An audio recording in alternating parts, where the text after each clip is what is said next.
राष्ट्रिय राजनीतिलाई बहुतै प्रदूषित गर्न खोजिएको छ। लोकतान्त्रिक बाटोबाट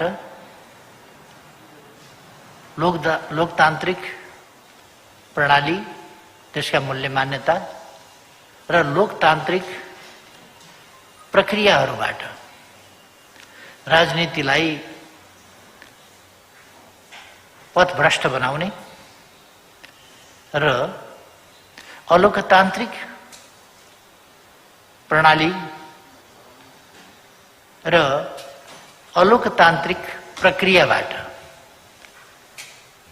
राजनीतिको छिनोफानो, देशको सञ्चालन हुनुपर्छ भन्ने अराजकतावादी सोचहरू जसरी अगाडि आएका छन्, त्यसको विरुद्धमा लोकतन्त्रको रक्षाको लागि हामी जसरी लडिरहेका छौं, यस सम्बन्धमा पनि मैले केही संक्षिप्तमा चर्चा गर्नेछु। पहिलो कुरा त अहिले मैले अस्ति पनि एउटा कार्यक्रममा भने सञ्चार क्षेत्रका सुनामधन्य मूर्धन्य व्यक्तिहरूको उपस्थिति नै थियो, त्यहाँ पनि मैले राखेको थिएँ। आज देश जसरी, जनता जसरी कोभिड-19बाट अत्यन्तै भयावह ढङ्गले आक्रान्त भइरहेको अवस्था छ। हाम्रो देश मात्रै होइन, विश्व नै आक्रान्त भइरहेको अवस्था छ। यस्तो अवस्थामा देशका सम्पूर्ण राजनीतिक शक्तिहरू अरू साना मसिना कुराहरू छोडेर, अरू राजनीतिक प्रश्नहरूका झमेलाहरू छोडेर जनताका समस्या समाधान गर्ने तर्फ अगाडि लाग्नुपर्ने हो। तर गत वर्ष जब कोभिड देखा पर्यो, तबदेखि नै सरकार परिवर्तनका खेल, व्यक्ति नै पिछेका महत्वाकांक्षा र आग्रह, आफ्ना कुण्ठा र आकांक्षाहरू, त्यस्ता कुराहरूलाई महत्त्व दिने र त्यस्तो कुराहरूलाई नै अग्रभागमा राखेर देश र जनताले भोगिरहेका समस्याबाट ध्यान अन्यत्र मोड्न खोज्ने, राजनीतिप्रति, लोकतान्त्रिक प्रणाली र अभ्यासप्रति नै जनताको वितृष्णा बढ्ने गरी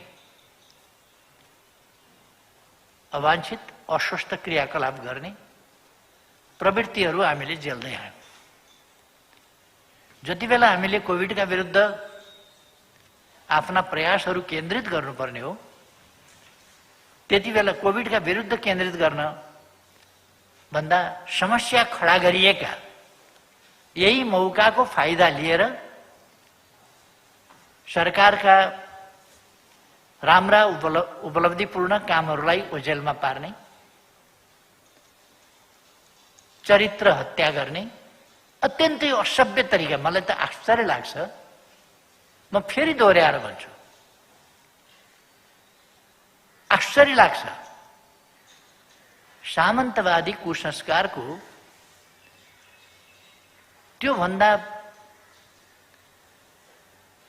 अवांछित प्रभाव के होला, जहाँ हामी गणतन्त्रको माखौल उडाइराखेका छौं भने त्योभन्दा बढी लोकतन्त्रको, लोकतान्त्रिक प्रणालीको र प्रक्रियाको माखौल उडाइराखेका छौं भने त्योभन्दा बढी नराम्रो कुरा के हुन सक्छ। यस्तो गर्नु हुँदैन भनेर हामी लगातार लडिरहेका छौं, संघर्ष गरिरहेका छौं। म आज पनि भन्न चाहन्छु, यो बेला अरू राजनीतिक झमेलाहरू, गाली गलौज, चरित्र हत्या जस्ता स्तरहीन कुराहरू, अपशब्द, यस्ता कुराहरूलाई सामाजिक संस्कार र संस्कृति बनाउन खोज्ने प्रयास यो देशका निम्ति नै, हाम्रो गौरवपूर्ण सभ्यताका निम्ति नै एउटा चुनौती हो, दुःखद पक्ष हो यो। म अहिले पनि आह्वान गर्न चाहन्छु सबैलाई कि हामी हाम्रो सम्पूर्ण राष्ट्रिय सामर्थ्य, सरकारको, राजनीतिक दलहरूको, अरू नागरिक समाजको, सबैको अहिले कोभिड-19 को विरुद्धको हाम्रो लडाईँमा केन्द्रित गरौँ। म सबैलाई आग्रह गर्न चाहन्छु।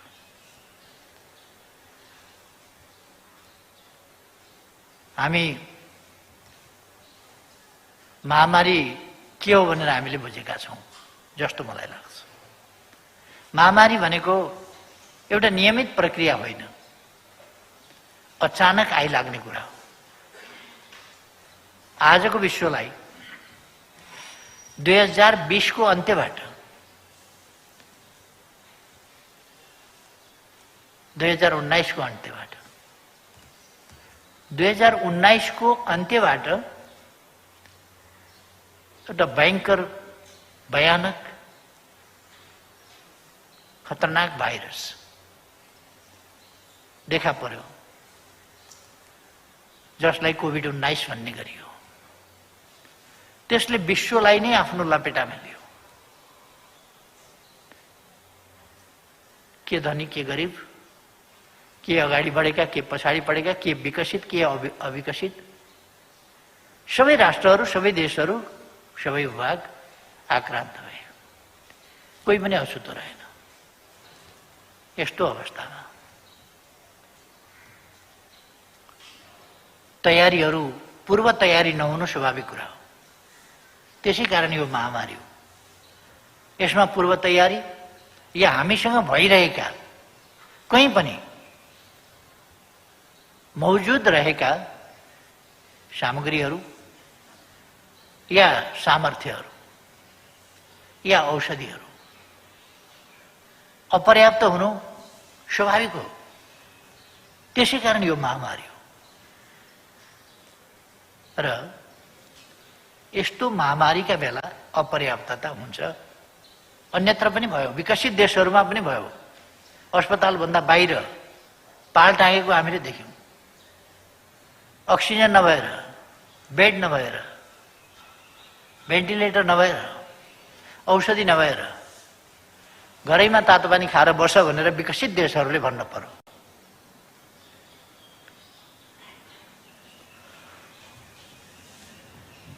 सब व्यवस्थापन विकसित राष्ट्रहरूलाई पनि ठूलो समस्याको रूपमा आइपर्यो। मानिसहरूको निधन हुनभन्दा पहिले सब व्यवस्थापनका लागि खाल्टा खनेर ठिक पारिराख्नु पर्ने र त्यो ठूलो संख्यामा त्यस्ता कामहरू गरिराख्नु पर्ने अवस्थामा विश्व गयो। त्यसको असर स्वाभाविक रूपमा हाम्रो जस्तो स्वास्थ्य सामर्थ्य कम रहेको देशमा त्यसको नकारात्मक असर पर्नु अथवा त्यो हाम्रो मौजुदा सामर्थ्यभन्दा बाहिर रहनु अस्वाभाविक होइन। भयो पनि त्यस्तै, तर हामीले त्यसलाई म्यानेज गर्यौं। हामीले ठिकै विधि अपनायौं। सुरुमै लकडाउन गर्यौं, नत्र पहिलोपल्टै हामी नराम्रोसँग आक्रान्त भइसक्थ्यौं। त्यसबाट जोगिन हामीले सुरुमै लकडाउनको विधि, सामाजिक दूरीको विधि, मास्क लगाउन सिकाउने कुरा, हात धुन सिकाउने कुरा देखि लिएर थुप्रै कुराहरू हामीले कडाइका साथ कार्यान्वयन गर्दै गयौं, जसले गर्दा त्यो धेरै विकराल ढङ्गले फैलिन सकेन। अलिक हामीले नियन्त्रणै गर्यौँ। पछिल्लो अवधिमा राजनीतिक र धार्मिक वा सांस्कृतिक कारणहरूले, देशभित्र र देश बाहिरका कारणले, खुला सीमा भएका कारणले र अब कोभिड शान्त भयो, जाँदैछ अथवा गइसक्ने भयो, अब केही समस्या छैन भन्ने चाहिँ जनस्तरमा पनि त्यस प्रकारका लक्षणहरू देखिने कारणले र हामी देख्छौँ खुल्ला सिमानाको कारणले जति बेर हाम्रो छिमेकमा त्यो माथि जान्छ त्यसको ग्राफ, हाम्रोमा पनि ग्राफ माथि जान्छ, उनीहरूको तल झऱ्यो भने हाम्रो पनि तल झर्छ। यी सबै कारणहरू पनि हामीले देखेका छौँ र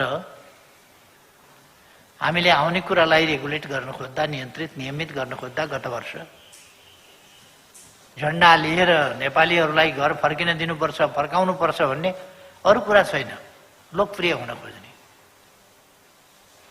कतिपय नेताहरू आफै बस व्यवस्थापन गरेर मान्छेहरू ओसार पसार गर्न कसिनेर कसले रोक्दो रहेछ हेरौँ भनेर कराउने, जसो पायो त्यसो कराउने। जनताको जीवन पहिलो कुरा हो, जीवन रक्षालाई पहिलो प्राथमिकता दिनुपर्छ भन्ने हाम्रो दृष्टिकोण र हाम्रो नीति। त्यसलाई पनि होइन भनेर टक्कर दिन खोज्ने, तर्कका लागि तर्क गर्ने खालका प्रवृत्तिहरू पनि देखा परे। जे होस्, हामीले त्यसलाई नियन्त्रण गर्दै लगेका थियौँ। फेरि यो दोस्रो वेभ आयो र यस दोस्रो वेभमा विभिन्न प्रकारका न्यू भेरिएन्ट्स देखा परे र हामी त्यसको पनि सामना गर्न स्वाभाविक रूपमा ठुलो मात्रामा चाहिँदा अक्सिजनको कमी भयो, ठुलो मात्रामा चाहिँदा अक्सिजन सिलिन्डरको कमी भयो, ठुलो मात्रामा ल्याउनु पर्दा ट्याङ्करहरूका कमी भए, ठुलो मात्रामा चाहिँदा आइसियु बेडहरूको कमी भयो। तर यस्ता कुराहरूलाई हामीले क्रमशः समाधान गर्दै गयौँ र अब सिलिन्डरको समस्या समाधान भएको छ। अब अक्सिजनको लगभग समस्या समाधान भएको छ, लगभग। भेन्टिलेटरको पनि समस्या छैन र हामी बाहिरबाट यी चिजहरूको आपूर्ति गरिराखेका छौँ, ल्याइराखेका छौँ। सिलिन्डर प्लेनमा राखेर हामीले ल्यायौँ। आकस्मिक रूपमा हामीलाई कठिनाइ बेहोर्नु पर्दा प्लेनमा राखेर ल्यायौँ, जसबाट एउटा सिलिन्डरको मूल्य मात्रै पनि 50,000 पर्न गयो। तर पनि जनताको ज्यान जोगाउनु महत्त्वपूर्ण कुरा भएको हुनाले हामीले त्यस कुरामा ध्यान दियौँ। अब स्थिति लगातार बढ्ने कुराबाट एउटा ग्राफ चाहिँ लगातार माथि जाने कुराबाट अब 1300 तिर लागेको छ र हामी ठानिरहेका छौँ केही दिनभित्र हामी त्यसलाई ओह्रालो लगाउन सक्छौँ। यसमा हामी ध्यान दिन जरुरी छ। हामीले हाम्रोमा भ्याक्सिन बनेको थिएन, बन्दैन अहिले पनि। र हाम्रो जस्तो सानो देशले भ्याक्सिन आफै बनाउने कुरातिर लाग्यो भने त्यो धेरै समय लाग्न सक्थ्यो र त्यो ठुलो खर्चको विषय पनि बन्न सक्थ्यो। त्योभन्दा हामीले भ्याक्सिन हाम्रो रिसर्चको क्षमता, हाम्रो साधन स्रोतको क्षमता, हाम्रो तत्सम्बन्धमा भ्याक्सिन उत्पादन गरेका अनुभवहरूको सीमितता जस्ता कुराहरूको कारणले हामीले भ्याक्सिन तत्काल सम्भव थिएन। तर हामीले भ्याक्सिन उत्पादक देश भारत, उसले लगाउन सँगसँगै हामीले पनि लगाउन सुरु गर्यौँ र दक्षिण एसियामा भारतपछि हामी पहिलो देश नै हौं जसले भ्याक्सिनको खोप सुरुवात गर्यो। अन्यत्र भ्याक्सिन पुगेकै थिएन। हामीलाई मित्रराष्ट्र भारतले 10 लाख खोप अनुदानमा दियो। मित्रराष्ट्र चीनले 8 लाख खोप अनुदानमा दियो र अरू हामी किन्ने प्रयासमा लाग्यौं र 20 लाख हामीले भारतबाट ल्याउने भनेर भुक्तानी पनि गर्यौं। तर 10 लाख आउन सक्यो। अरू विभिन्न कारणहरूले त्यहाँ व्यवधान पैदा भयो। बाहिर भनिए जस्तो, हल्ला चलाइए जस्तो होइन, केही त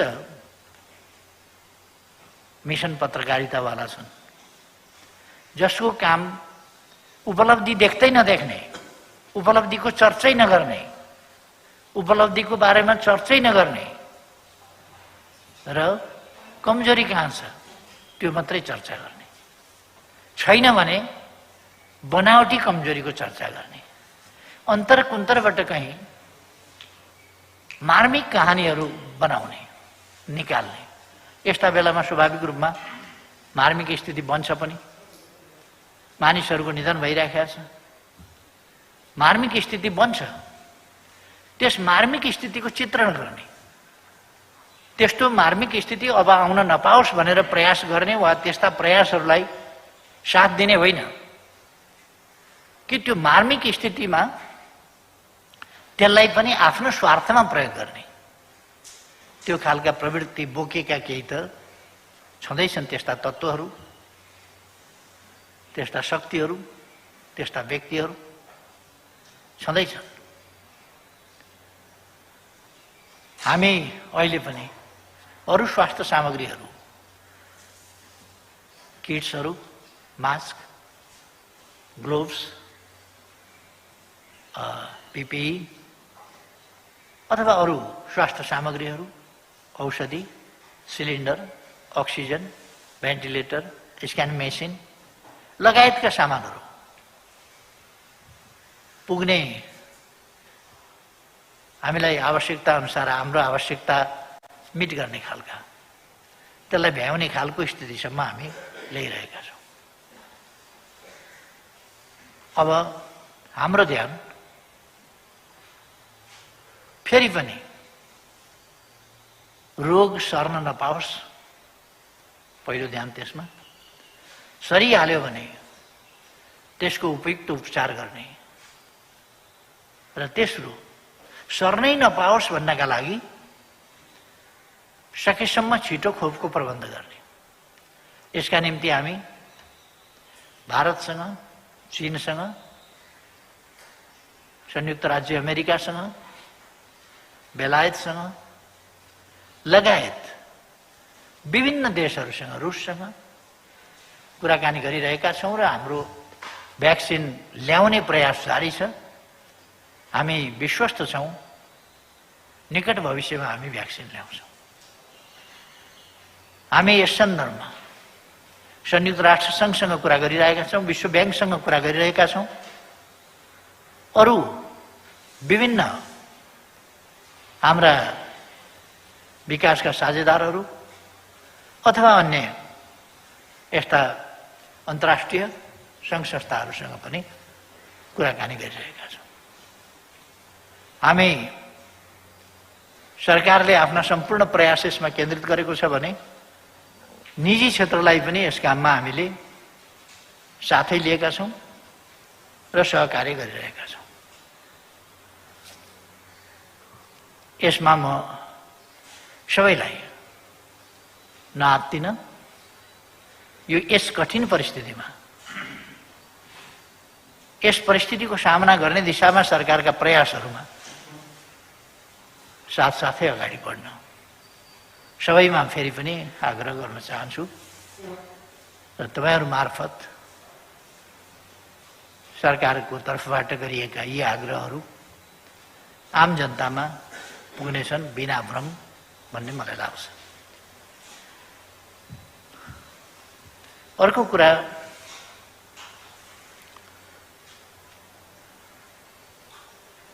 देशमा राजनीतिलाई हामीले ल्याएको लोकतान्त्रिक प्रणाली, अर्को शब्दमा भन्ने हो भने संघीय लोकतान्त्रिक गणतन्त्रात्मक प्रणाली, त्यस प्रणाली अन्तर्गतका काम कारबाहीहरू, त्यस प्रणालीलाई व्यवस्थित गर्न र मुलुकलाई सुशासनयुक्त ढङ्गले विकासको बाटोमा अगाडि बढाउनका लागि, त्यसलाई सुप्रबन्ध गर्न र सुसञ्चालन गर्नका लागि संविधान सभाबाट हामीले संविधान बनायौं र अब देशलाई संविधानको सृजनात्मक प्रयोग गर्दै लोकतन्त्रको सही ढङ्गले उपयोग गर्दै जनताका समस्याहरू समाधान गर्दै सामाजिक सुव्यवस्था र सुशासन कायम गर्दै विकासको बाटोमा अगाडि बढ्नुपर्ने आवश्यकता आजको आवश्यकता हो। हामीले संविधान जारी भएपछि निर्वाचन गर्यौं। अहिलेको सरकार वा सरकारको नेतृत्व वा अहिलेको सरकार सञ्चालन गर्ने पार्टी, यसले आयोजना वा सञ्चालन गरेको निर्वाचन होइन, अहिलेको प्रतिपक्षीय दलको नेताको नेतृत्वमा प्रतिपक्षीय दलहरू सहभागी भएको सरकारले गराएको निर्वाचनबाट झन्डै 2/3 हैसियत प्राप्त गरेर जनताको अभिमतबाट संविधान सम्मत ढङ्गले यो सरकार बन्यो। तर लोकतन्त्र सिद्ध्याउनै हिँडेका शक्ति हिंसाको बाटोबाट देशमा हिंसा फिजाउन हिँडेका शक्ति फिजाउन हिंसालाई निरन्तरता दिन नसक्ने भएपछि शान्तिपूर्ण बाटोमा आउनु एउटा कुरा हो र शान्तिपूर्ण हिंसाको बाटोबाट सत्ता कब्जा गर्न नसकेपछि, कब्जा, म यहाँ यो शब्दलाई फेरि दोहोऱ्याएर भन्न चाहन्छु, हिंसाको बाटोबाट लोकतन्त्रका विरुद्ध, लोकतान्त्रिक प्रणालीका विरुद्ध, संवैधानिक र शान्तिपूर्ण बाटोहरूका विरुद्ध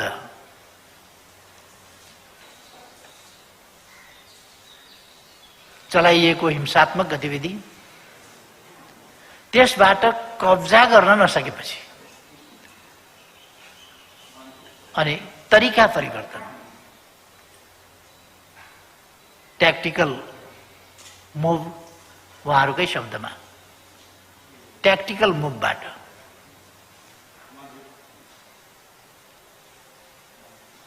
शान्तिपूर्ण ढङ्गले लोकतान्त्रिक प्रक्रियामा आउन बाध्य भएपछि त्यस बाटोबाट फेरि कब्जा गर्ने नीति कायम रहनु, त्यो बुझ्न सकिन्छ। केही कुनै पक्षको त्यो नीति हुनु धेरै अनौठो होइन। उहाँहरू त लोकतन्त्रका विरुद्ध हिँड्नै भएको हो। उहाँहरू हिंसाको मार्गमा हिँड्नै भएको हो, लोकतन्त्रलाई सिद्ध्याउनकै लागि लाग्नु भएको। अरू के का लागि लाग्नु भएको थियो? लोकतान्त्रिक प्रणाली थियो, संवैधानिक बाटोबाट चाहेका कुराहरू प्राप्त गर्न सकिने बाटाहरू खुल्ला थिए, फेरि पनि के का लागि हिँड्नु भएको थियो भन्दा लोकतान्त्रिक प्रणालीका विरुद्ध बलजफ्ती सत्ता कब्जा गर्ने र तानाशाही शासन चलाउने उद्देश्यका साथ हिँड्नुभएको थियो। त्यो सम्भव नभएपछि पैतडा बदल्नुभयो, उहाँहरूले तरिका बदल्नुभयो। यो त एउटा कुरा हो। तर लोकतान्त्रिक शक्तिहरू पनि संवैधानिक बाटो, जनताको सार्वभौम सत्ता र जनताको अभिमतबाट, जनताको आदेशबाट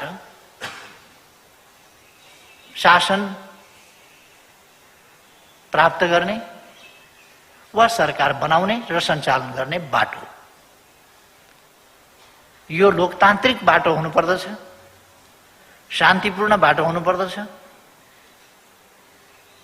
र त्यस अन्तर्गत त्यो प्रक्रियाबाट अगाडि बढ्नुपर्छ भन्ने कुरा छोडेर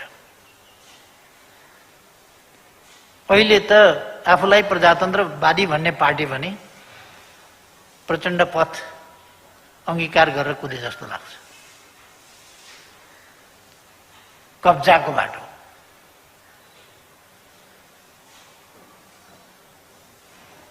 सरकार चलाउन पनि नदिने, काम गर्न नदिने, सधैँ भित्तण्डा खडा गर्ने, कुप्रचार गर्ने, असभ्य प्रचार गर्ने, गाली गलौज गर्ने, जनतामा भ्रम फिजाउन खोज्ने, यिनै प्रयासहरू हुँदै आएर गत वर्षदेखि यो प्रयास अत्यन्त तीव्र भयो। मलाई ताज्जुब के लाग्यो भने एक थरी त्यस्तो हुनु त ठिकै थियो, आफूलाई प्रजातान्त्रिक शक्ति भन्नेहरू पनि अब मैले नेपाली कांग्रेसका प्रतिनिधि सभा कायम रहेका बखत सायद प्रमुख सचेतक कि सचेतक के हो पुष्पा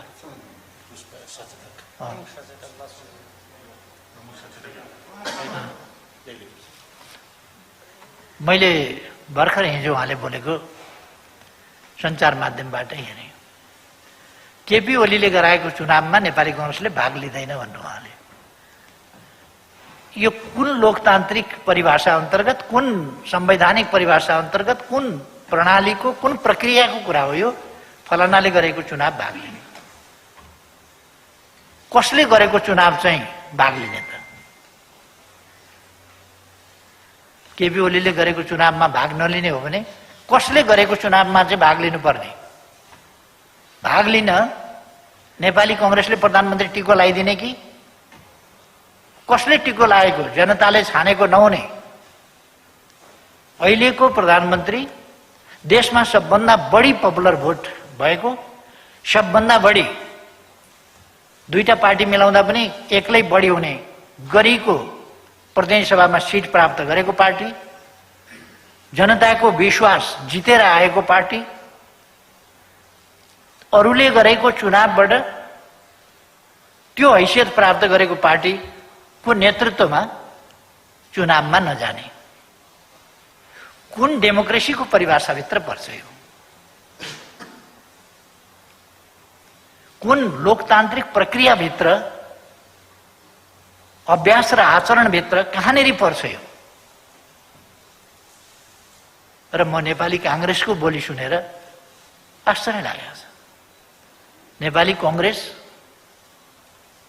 उत्तेजना र आवेशमा प्रचण्डलाई गुरु थापेर प्रचण्ड पथमा आफूले चुनाव गराउनु पर्ने, गराउनुहोस् न चुनाव जितेको भए सरकार बनाए हुन्थ्यो नि त। आफैले गरेको चुनावमा उहाँहरू 23 सिटमा झर्नुभएको होइन, अनि आफ्नै नेतृत्वमा चुनाव हुनुपर्छ भन्ने के भनेको थियो? म सबैलाई आग्रह गर्न चाहन्छु, आवेश उत्तेजनाको राजनीति नगरौं। लोकतान्त्रिक भएन अरे लोकतान्त्रिक के गर्दा हुन्छ? सडकबाट हुन्छ लोकतन्त्र कि जनताको अभिमतबाट हुन्छ? संविधान सम्मत ढङ्गले हुन्छ। जनताबाट निर्वाचित हुन्छ एकपल्ट, संविधान र कानुन सम्मत ढङ्गले सरकार निर्वाचित हुन्छ र त्यसले आफूले काम गर्न पाउँछ र गर्छ। उसले आफ्ना कर्तव्य पालना गर्छ। होला उहाँहरूलाई प्रधानमन्त्री बन्न मन थियो होला, किर्ते नामहरू लिएर राष्ट्रपति कहाँ जानु अरू पार्टी फुटाएर लोकतान्त्रिक अभ्यासका नाउँमा एकजना प्रधानमन्त्री हुनका लागि जान अरू पार्टीहरूभित्र बागी विद्रोही सृजना गर्नु एउटा पार्टीमा मात्रै होइन, नेकपा एमालेका केही तत्त्वहरूलाई उकासेर कोही सही गराएर कोही कृत्य सही गराएर के हो धेरैले वक्तव्य दिएकोबाट मैले पनि सञ्चार माध्यमबाट थाहा पाएँ। हामीले नेपाली कांग्रेसका सभापति शेरबहादुर देउवालाई प्रधानमन्त्री बनाउन कुनै सही गरेका छैनौं, कुनै समर्थन गरेका छैनौं भनेर धेरैले गरेका प्रतिक्रिया, टिप्पणी र वक्तव्य ती दुनियाँले हेरेकै छ। दलहरूभित्र अन्तर्विग्रह यो के लोकतन्त्रलाई मजबुत बनाउने, दलीय व्यवस्थालाई मजबुत बनाउने, दलहरूभित्र अनुशासन कायम गर्ने। लोकतन्त्र भनेको एउटा अनुशासित प्रणाली हो, एनार्किजम होइन। मैले अस्ति पनि भने लोकतन्त्र अराजकता होइन, अनुशासनहीनता होइन। र हामी कसैले पनि, म फेरि पनि भन्न चाहन्छु, हामी कसैले पनि लोकतन्त्रमा क्षणिक स्वार्थका लागि अनुशासनहीनता, अराजकता, दलीय अनुशासन, दलीय प्रणाली, दलीय पद्धति, कानुनी प्रक्रिया विपरीतका स्वेच्छाचारी, बिकाऊ प्रवृत्ति, विभिन्न प्रकारका लोभ पापको प्रयोग गरिने वा त्यस प्रयोगको फन्दामा पर्ने खालका परिपाटी लोकतन्त्रमा यी कुराहरू गर्नु हुँदैन। यदि हामी लोकतन्त्रलाई एउटा उत्तम व्यवस्था मान्छौं भने र यसको सुरक्षा, यसको स्वस्थताका साथ समाजलाई अगाडि बढाउने कुरामा लोकतन्त्रको स्वस्थताको आवश्यकता महसुस गर्छौं भने यस्ता अवाञ्छित अभ्यासहरू हामीले त्याग्नु पर्दछ। यी स्वीकार्य हुन सक्दैनन्, ग्राह्य हुन सक्दैनन्। नेकपा एमालेका विरुद्ध, नेकपा एमालेको विरुद्धमा सिग्नेचर गरेर जाने व्यक्तिहरूलाई उच्च सम्मान, उच्च मर्यादा बखप गरेको छ। यो खालको शैलीले लोकतन्त्र कहाँ पुग्छ? जसपाबाट 32 जना सांसद भएका ठाउँमा 12 जनालाई हस्ताक्षर गराएर पार्टी अनुशासन तोडाएर विभिन्न खालका अनुचित हत्कण्डाहरू प्रयोग गरेर यो परिपाटी बसाउँदै जाने हो भने हामी कहाँ पुग्छौं? र म नागरिक समाजका मूर्धन्य हौं भन्ने बुद्धिजीवी साथीहरूलाई पनि आग्रह गर्न चाहन्छु कि हामीले यस्तै कुरालाई बढावा दिने हो। यस्तै अभ्यास लोकतन्त्रका अभ्यास हुन्। किन यस्ता अभ्यासहरूको सम्बन्धमा बुद्धिजीवी, म सबै बुद्धिजीवीलाई पनि राखेका छैन, केही बुद्धिजीवी साथीहरू यस्ता कुराहरूको, अनुचित कुराहरूको विपक्षमा किन चुइक्क बोल्न सक्नुहुन्न? यस्ता कुराहरू ग्राह्य छैनन्, स्वीकार्य हुँदैनन् लोकतन्त्रमा किन भन्न सक्नुहुन्न? दलीय पद्धतिमा, दलीय अनुशासनको महत्त्व हुन्छ र पालना गर्नुपर्छ। दल छोड्ने, छान्ने, अर्को बनाउने अधिकार छ, तर त्यसको विधि हुन्छ। त्यही दलभित्र बसेर अनुशासन उल्लङ्घन गर्नु यो किमार्थ शोभनीय हुन सक्दैन, उचित हुन सक्दैन। यसर्थ म सबैलाई आग्रह गर्न चाहन्छु, यस्तो कब्जा गर्छौं भन्ने कुरा, आफूले भने जस्तो भएन भने प्रतिगमन भयो भन्ने कुरा, आफूले भने जस्तो भएन भने कु भयो भन्ने कुरा। कु भनेको के हो देख्नुभएको छ, बुझ्नुभएको छ साथीहरूले कि यत्तिकै भन्नुभएको छ रिस उठेर? के बर्मा जस्तै भएको हो नेपालमा? अथवा कु केलाई भनिन्छ? संविधान अनुसार अगाडि बढ्दा कु हुन्छ? संविधानको पालना गर्दा कु हुन्छ? लोकतान्त्रिक अभ्यास गर्दा कु हुन्छ? जब संसदको मौजूदा गणित उपयुक्त रहन सकेन र त्यो देशको आवश्यकतालाई पूरा गर्न सकेन, देशको आवश्यकता र संसदको मौजूदा गणितका बीचमा ठूलो ग्याप भयो। मैले पहिले पनि भनेको थिएँ। त्यो कुरा त अहिले त पुष्टि भयो। संसदको मौजूदा गणित फोरी खेलको माध्यम भयो। एउटा ओल्ला घरको नरे पल्ला घर सरे, पल्ला घरको नरे ओल्ला घर सरे। यस दलकोले उस दलकोमा सही गरेको छ। दलीय अनुशासनको कुनै अर्थ छैन, बिकेको छ। बिकेर विपक्षी दलको, आफ्नो दलको प्रधानमन्त्री हटाउने र विपक्षी दलको प्रधानमन्त्री बनाउने भनेर कुदेको छ। कि पवित्र गौदान गर्न कुद्या होला? निशुल्क परोपकार यो फिलान्थ्रोपिक काम होला कि त्यसका पछाडि केही होला? जे होस्,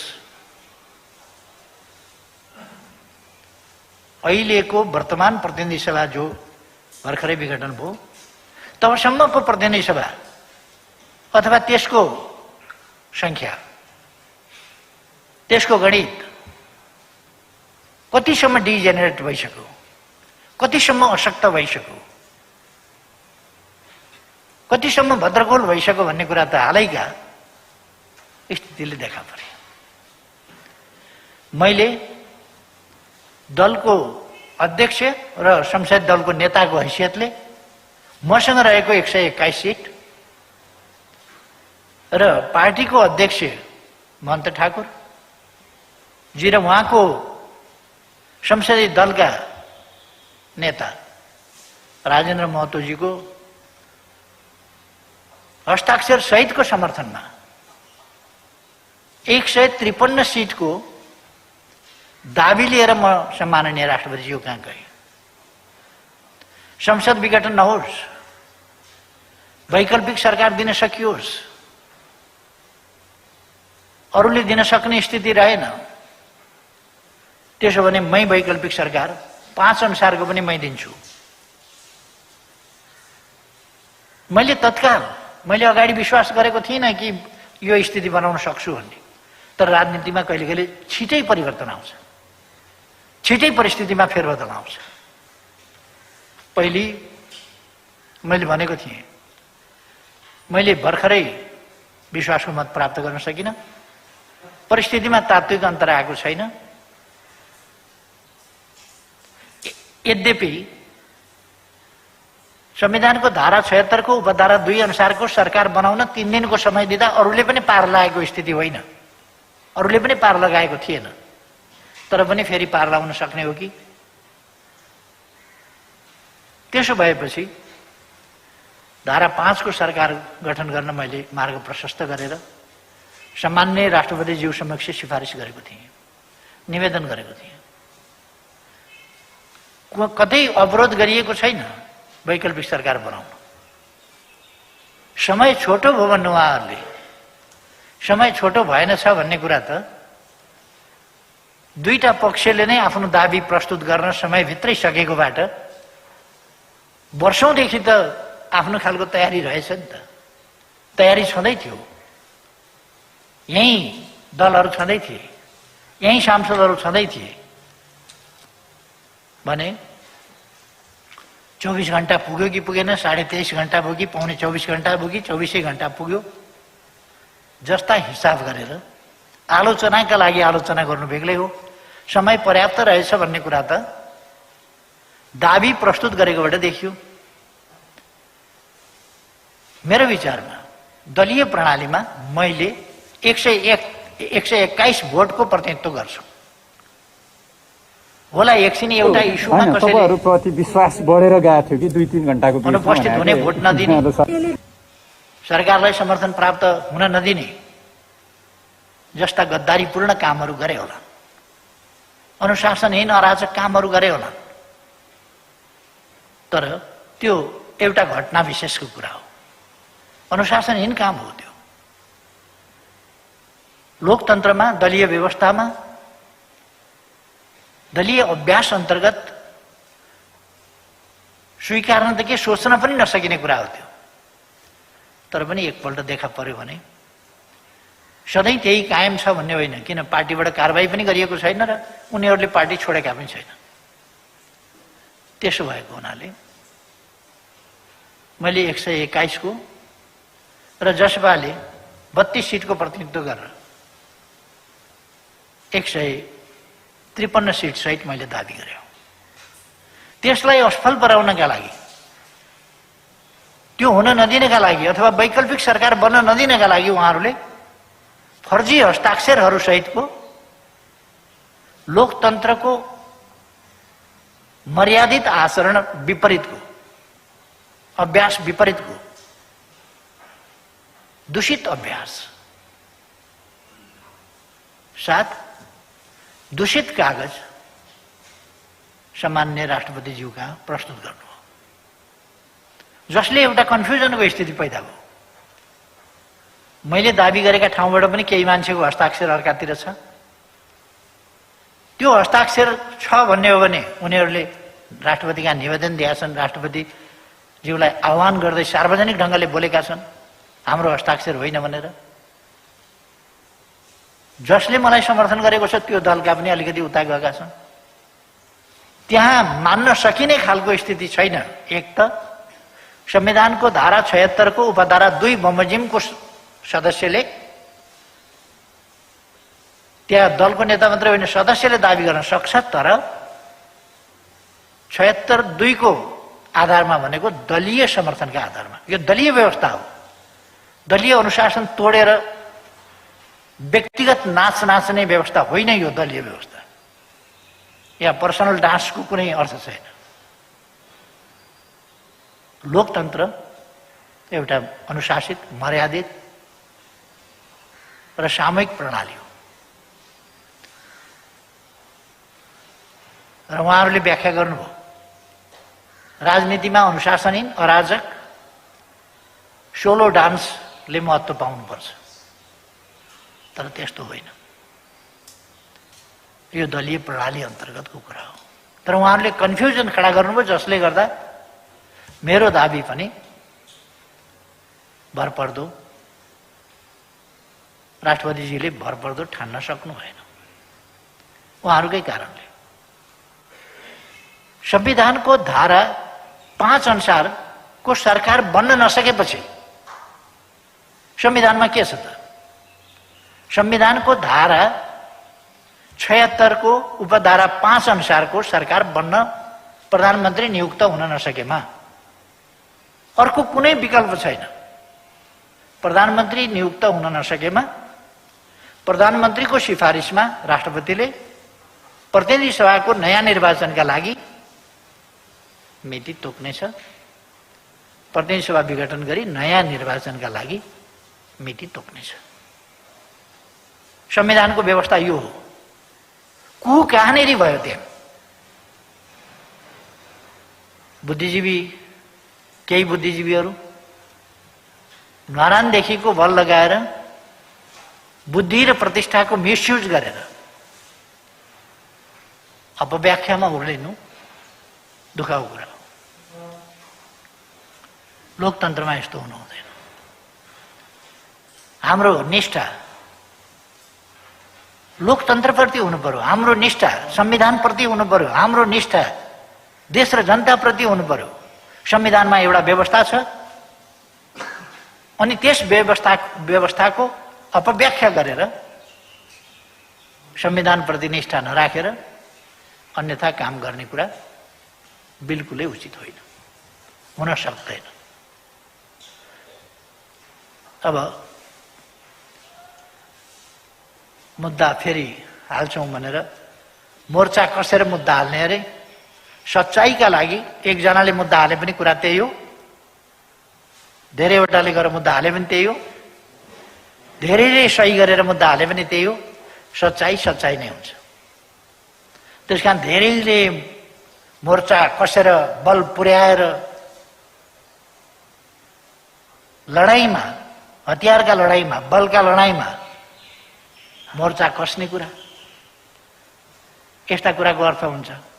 न्याय प्राप्त गर्ने कुरामा मोर्चा कस्नुको कुनै अर्थ हुँदैन। न्यायलाई मोर्चाले, दबावले, प्रचारको उपचारले प्रभावित गर्न सक्दैन, गर्न हुँदैन। र म विश्वास गर्छु संविधानको धारा 5 अन्तर्गतको सरकार बन्न समय दिएर, दाबी पनि परेर, दाबी सदर हुन नसक्ने अवस्था देखेर राष्ट्रपतिज्यूले आफूले राष्ट्रपतिको अधिकारको प्रयोग अन्यत्र गर्ने संविधानमा व्यवस्था म देख्दिन। तर यस ठाउँमा अरु कसैले गर्ने होइन। त्यो भरपर्दो आधार, ठोस आधार प्रस्तुत हुन सक्यो कि सकेन भन्ने कुरा अरूले होइन, राष्ट्रपतिले ठहर गर्ने कुरा हो। राष्ट्रपतिले ठहर गर्नुभयो र राष्ट्रपतिले ठहर गर्दा त्यसलाई नपुगेको देख्नु।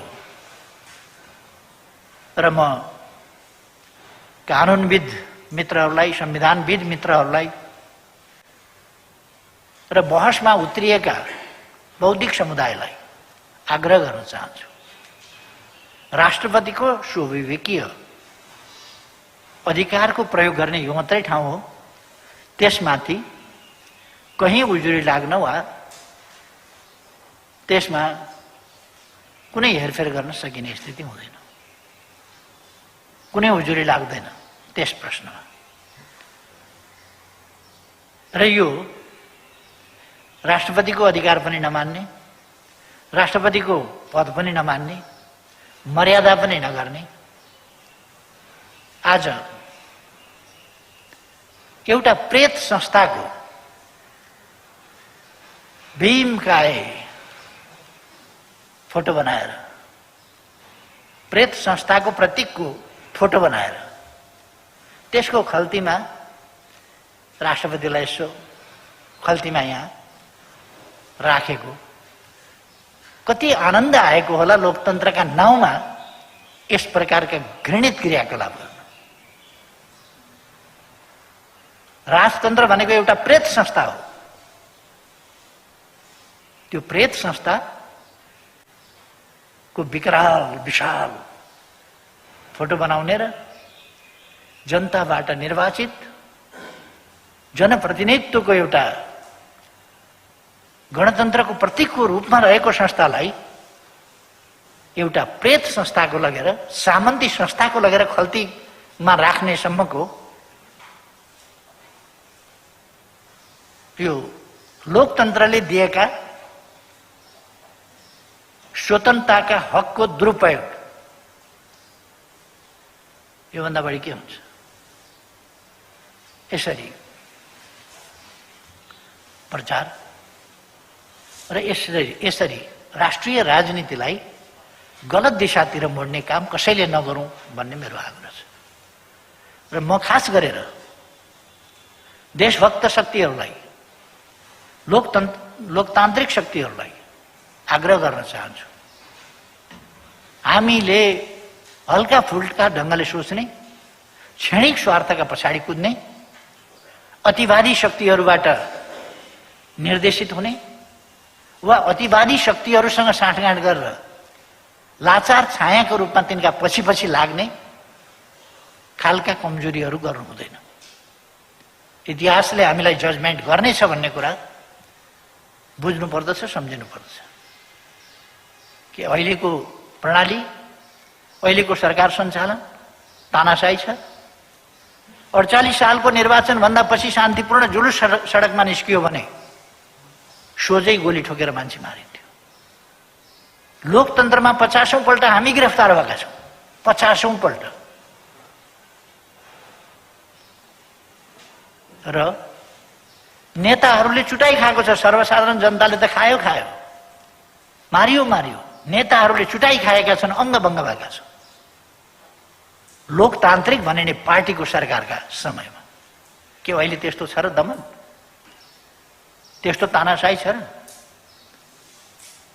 लोकतन्त्र आइसकेपछि कर्मचारीहरू फडानी गरिएको होइन, पजनी गरिएको होइन,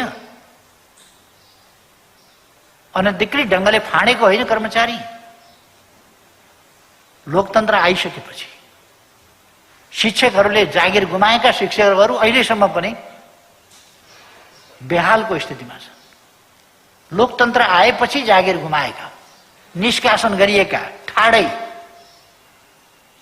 वैचारिक हिसाबले भेदभावपूर्ण ढङ्गले निष्कासन गरिएका त्यस्ता अभ्यासतिर हामी नफर्क्यौँ न। अब त्यस्ता अभ्यासतिर फर्किने हामी सपना नदेखौँ न। अब लोकतान्त्रिक अभ्यासलाई इमान्दारिताका साथ अगाडि बढाउन हामीले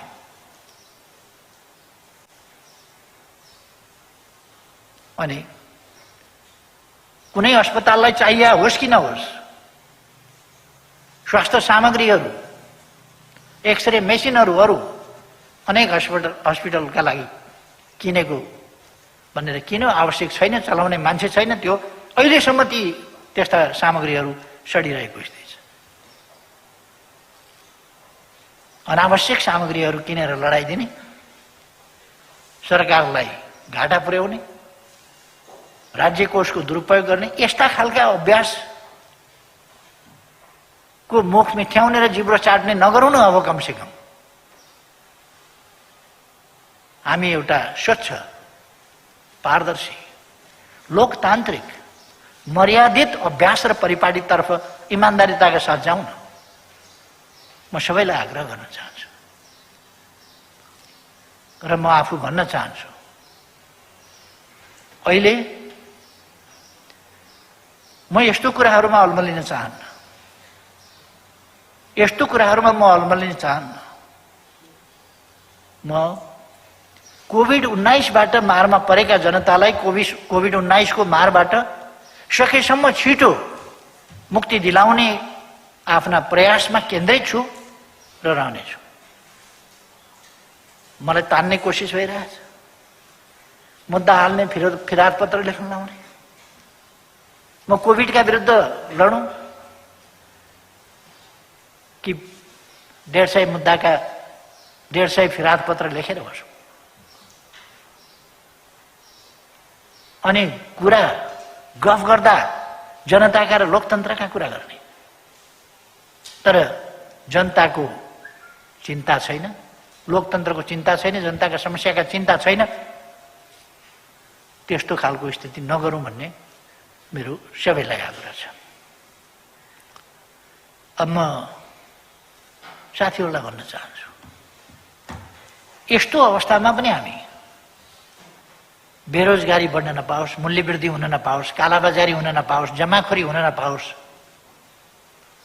र जनतालाई थप कष्ट हुन नपाओस्, आपूर्ति व्यवस्थामा तलमाथि पर्न नपाओस्, उपभोग्य वस्तु र सामग्रीहरूको अभाव हुन नपाओस्, यस कुरामा मेरो ध्यान केन्द्रित छ। समाज स्मूथली चलोस्, उद्योग धन्दाहरू मिलाइकन पनि हामी सामाजिक दूरी कायम राखेर, स्वास्थ्य सम्बन्धी नियमहरू पालना गरेर भए पनि आर्थिक जनजीवनलाई पनि, सामाजिक जनजीवनलाई पनि सकेसम्म सहज र स्वाभाविक ढङ्गले सञ्चालन गरौँ। त्यस पक्षमा मेरो र मेरो सरकारको ध्यान गएको छ, गइरहेको छ। विकास निर्माणका कामहरू, तिनलाई पनि निरन्तरता दिनु जरुरी छ। विकास निर्माणका हिसाबले, अर्थतन्त्रलाई चलायमान राख्ने हिसाबले, जनताको रोजगारी र आय स्रोतको हिसाबले, यी सबै कुराको हिसाबले बालबालिकाको शिक्षाको श्रृङ्खला नटुटोस्, यसका निम्ति स्कुल चल्न सक्ने ठाउँहरूमा स्कुल चलाउने नसक्ने ठाउँमा अनलाइन प्रविधिबाट यति छिटो हामीले विकास गर्नु परेको छ। यसभन्दा अगाडि 2076 भदौमा म सिङ्गापुर जाँदा त्यहाँबाट मैले जुम मार्फत मन्त्री परिषदका साथीहरूसँग एउटा अन्तर्क्रिया गरेको थिएँ, के छ नेपालको स्थिति कस्तो छ भनेर। मैले उपचार गराइराखेको बेला त्यो चर्चाको विषय भनेको थियो। तर अहिले जुम मिटिङ एकदमै सामान्य कुरा भइसक्यो। अनलाइन सिकाइका कुराहरू सामान्य कुरा जस्ता भइसक्यो। जो विज्ञान र प्रविधिको तीव्र प्रयोगद्वारा, किन हामीले यसलाई पर्खिरहन सक्दैनौँ र तीव्र प्रयोगमा हामी जानुपर्छ, हामी गरिरहेका छौँ। यसै बीचमा हामीले थुप्रै प्रविधिको विकास भूमिको क्षेत्रमा, जमिनको क्षेत्रमा, माटोको क्षेत्रमा, वनको क्षेत्रमा, पानीको क्षेत्रमा अथवा अरू वैज्ञानिक खोज अध्ययन अनुसन्धानको पक्षमा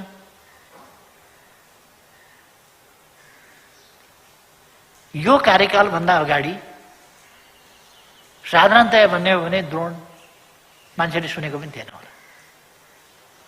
आज तपाईहरू सबैले द्रोण जान्नुहुन्छ, धेरैले चलाउनुहुन्छ।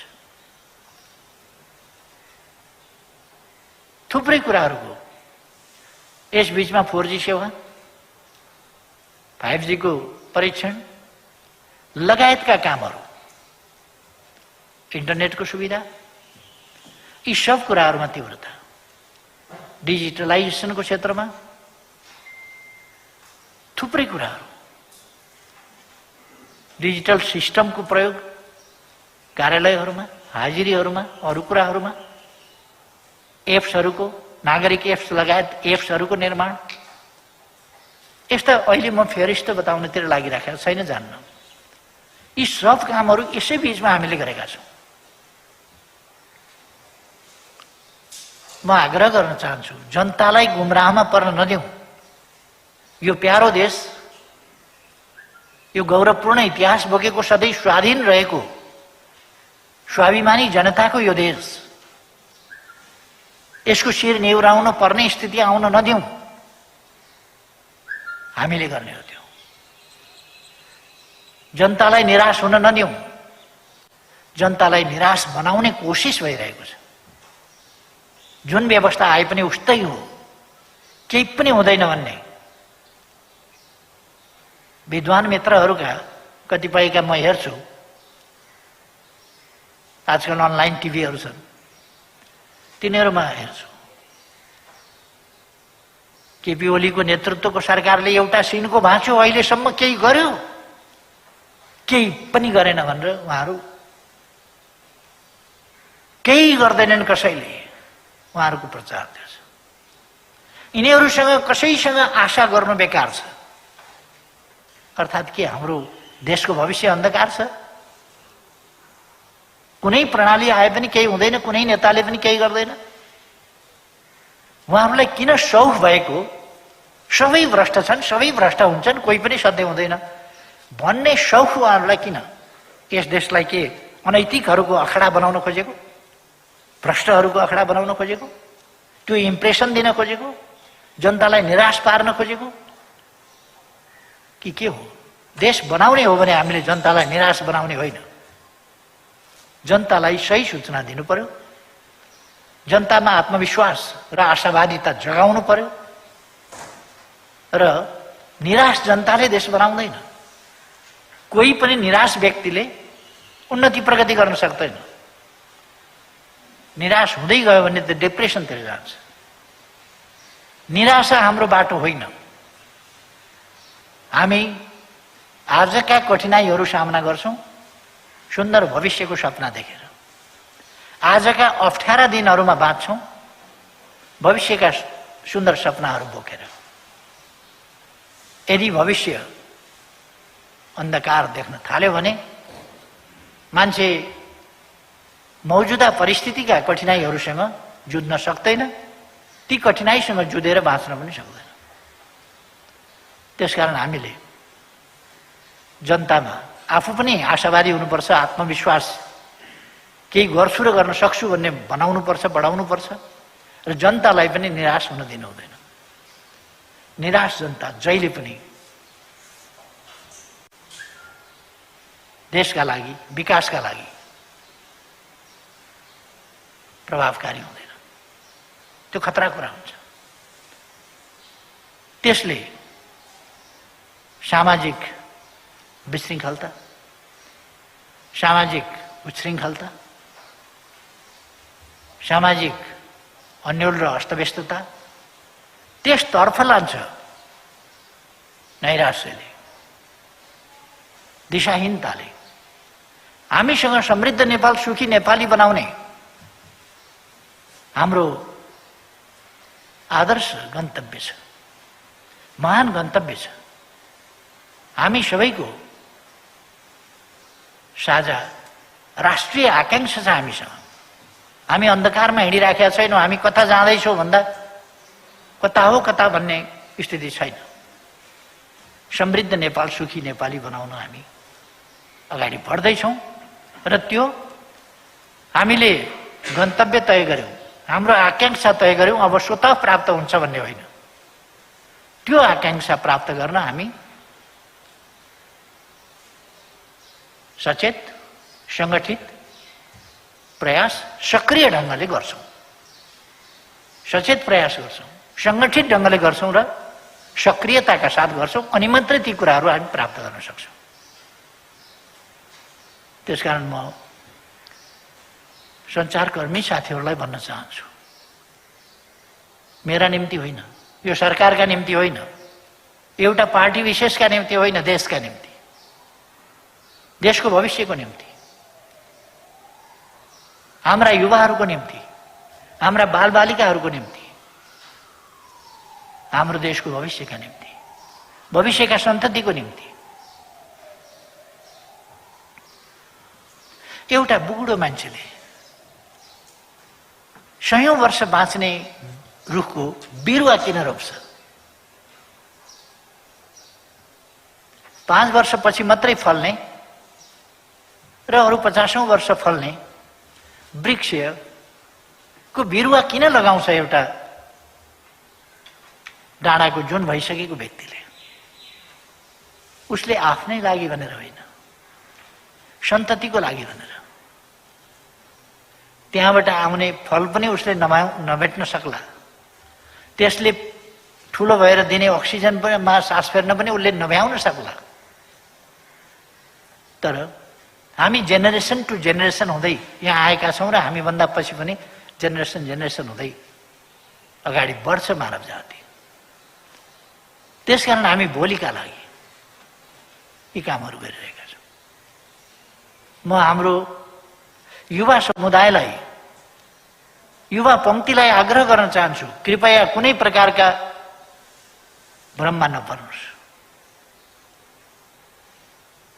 अहिले अस्वस्थता मचाउनेहरू को छन्?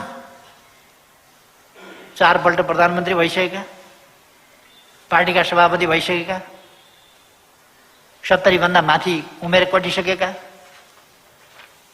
अब केही लिनु दिनु केही नभएको अवस्थाका मान्छेहरू अस्तव्यस्तता मचाएका छन्। युवाहरूको भविष्य, हाम्रा बालबालिकाहरूको भविष्य, त्यतापट्टिको चिन्ता होइन, आफ्नो अहम, आफ्नो इगो, यसको चिन्ता। त्यसका लागि लडिरहेका छन् अहिले पनि, देशका लागि होइन। 15 वर्ष पार्टीको लिडरसिप गरिसकेका, 13-14 वर्ष लिडरसिप गरिसकेका, प्रधानमन्त्री भइसकेका मान्छेहरू फेरि आफ्नै अहङ्कार, आफ्नै इगो, म के पाउँछु, मैले के पाउँछु, अहिलेको लडाईँ।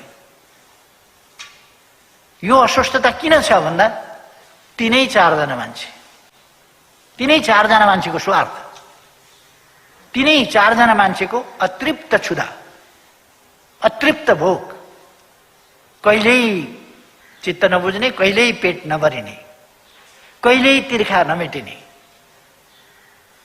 अगस्त्य महत्त्वाकांक्षा। मैले पहिले पनि भनेको थिएँ अगस्त्य महत्त्वाकांक्षा। त्यस महत्त्वाकांक्षाले गर्दा देश बिग्रिँदैछ। म हाम्रा युवाहरूलाई भन्न चाहन्छु, नयाँ पिँढीलाई भन्न चाहन्छु, देश र जनताप्रति इमान्दार रहनुपर्छ, देश र जनताका लागि काम गर्नुपर्छ भन्ने देशभक्त र लोकतान्त्रिक शक्ति र व्यक्तिहरूलाई भन्न चाहन्छु, आग्रह गर्न चाहन्छु। केही मान्छेका लडबाजीका लागि देशलाई बर्बाद हुन नदिउँ। अरू कुनै सोच छैन, अरू कुनै उद्देश्य छैन, खाली सत्ता स्वार्थ।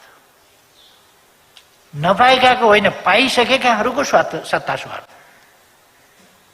र त्यो सत्ता स्वार्थ प्राप्त गर्नका लागि लोकतान्त्रिक बाटोबाट हिँडेर जान जो पनि स्वतन्त्र छ, जसले पनि पाउँछ, लोकतान्त्रिक बाटोबाट, संवैधानिक बाटोबाट। तर असंवैधानिक, अलोकतान्त्रिक, अनुचित, अस्वस्थ र फोहोरी बाटोबाट ती चिजहरू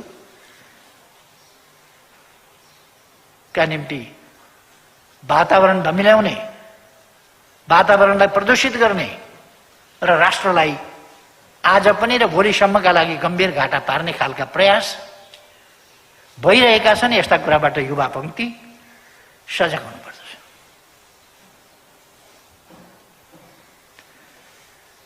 म युवाहरूलाई आग्रह गर्न चाहन्छु, तपाईहरू अब कानमा अभिभारा बोकेर अगाडि बढ्न तयारी गर्नुहोस्। देश बिग्रिन नदिनुहोस्। देशको वातावरण बिगार्न र निराशा फैलाउन नदिनुहोस्। तपाईहरू मनमा निराशाका कुनै प्रकारका टुसाहरू फलाउन नदिनुहोस्। मेरो आग्रह छ। सञ्चार जगतसँग मेरो आग्रह छ, कृपया देश र जनताप्रति इमान्दार बनौँ। जनतालाई सचेत, सङ्गठित र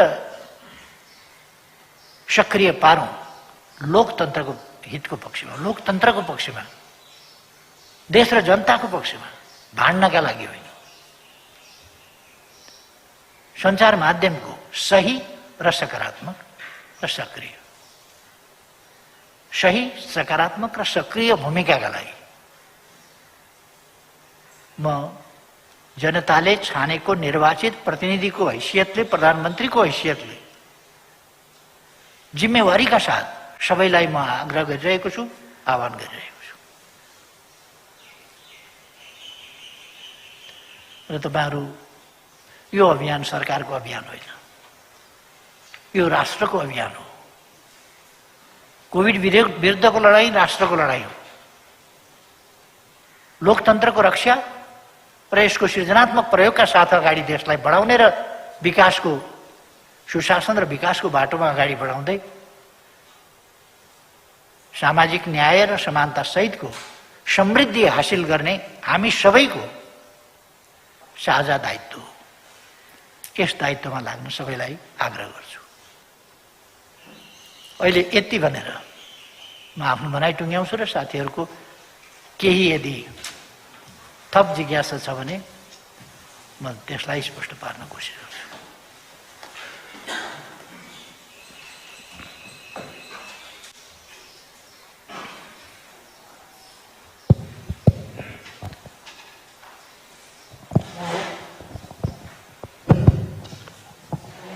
नमस्कार, म दिल्ली आचार्य, पालिका खबर.com-बाट।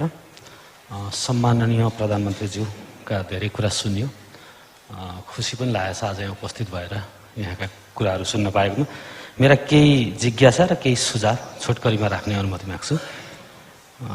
भूमिका नमागिकन भन्छु, प्रधानमन्त्रीज्यूले संविधानको धारा 76 को 5 को प्रक्रियामा जाँदै गर्दा त्यहाँ भन्नुभएको मार्ग प्रशस्त भन्ने शब्दलाई लिएर अहिले धेरै ठुलो विवाद उत्पन्न भएको छ।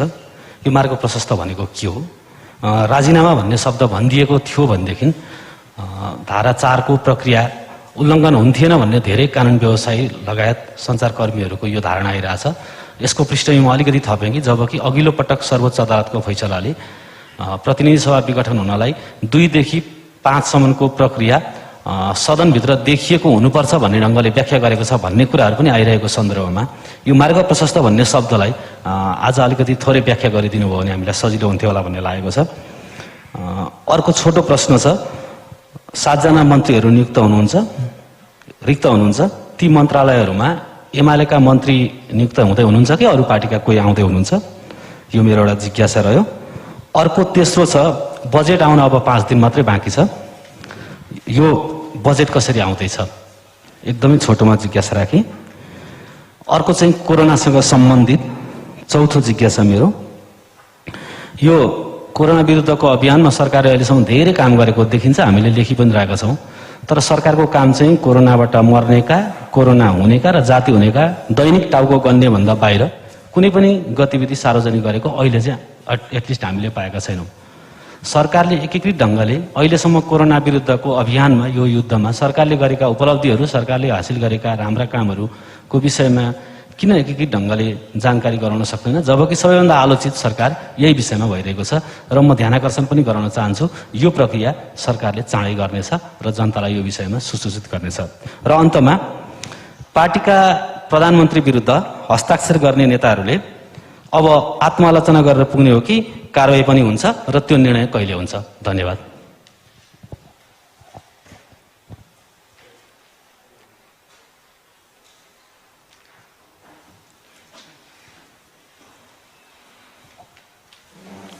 प्रधानमन्त्रीज्यू नमस्ते, म सुशील अर्याल newspolar.com-बाट। मेरो एकदम छोटो छ, निर्वाचनभन्दा अगाडि सबै नागरिकले खोप पाउँछन् कि पाउँदैनन्?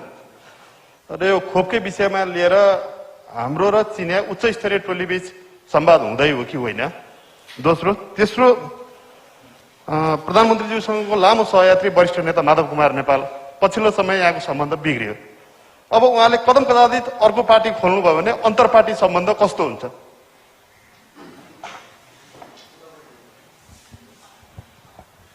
नमस्कार, म राजकुमार रेग्मी, सनराइज खबर। प्रधानमन्त्री, मेरो प्रश्नको साथमा एउटा धारणा, यो बहुदलीय संविधान हो, यो निर्दलीय संविधान होइन। संसदीय दल एक ढिक्का गणना हुने अवस्था थियो अस्ति राष्ट्रपतिकोमा जाँदाखेरि। व्यक्ति व्यक्ति काउन्ट हुने अवस्थालाई चाहिँ हामीले विश्वासको मत या अविश्वासको मत भनेर संसदमा भन्छौँ। अस्ति यहाँसँग हामीले देख्दा बहुमत थियो, 2टा संसदीय दलको बहुमत थियो। वास्तवमा 76-5 अनुसारको सरकार गठन गर्न पाइन भनेर गुनासो गर्नुपर्ने चाहिँ यहाँले हो। आज शेरबहादुरजीहरूले गरिरहनु भएको छ। तपाईँको गुनासो छ कि छैन 76-5 अनुसारको सरकार गठन गर्न नपाएकोमा? मेरो प्रश्न यही हो। धन्यवाद।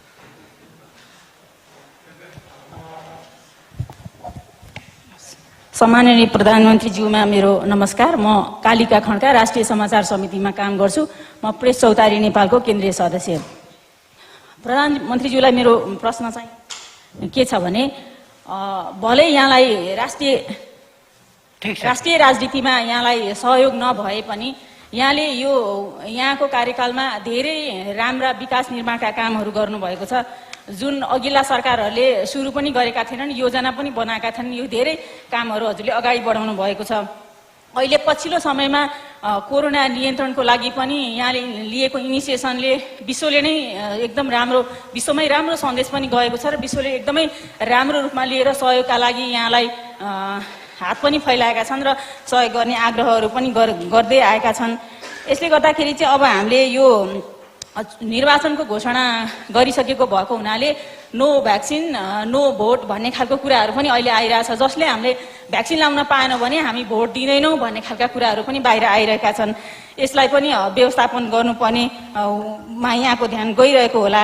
अब अहिले हजुरले यसअघि पनि भन्नुभएको छ, अब ग्यासको अक्सिजनको अभाव छैन, ग्यास सिलिन्डरको पनि अभाव छैन भनेपछि अब के कोरोना नियन्त्रणतर्फ हामी गइरहेका हौँ त? धन्यवाद, नमस्कार। ठिक छ।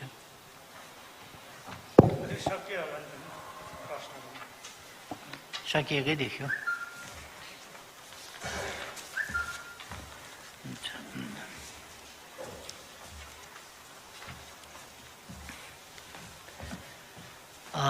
पत्रकार साथीहरूलाई उत्साहपूर्ण जिज्ञासाका लागि धन्यवाद भन्न चाहन्छु।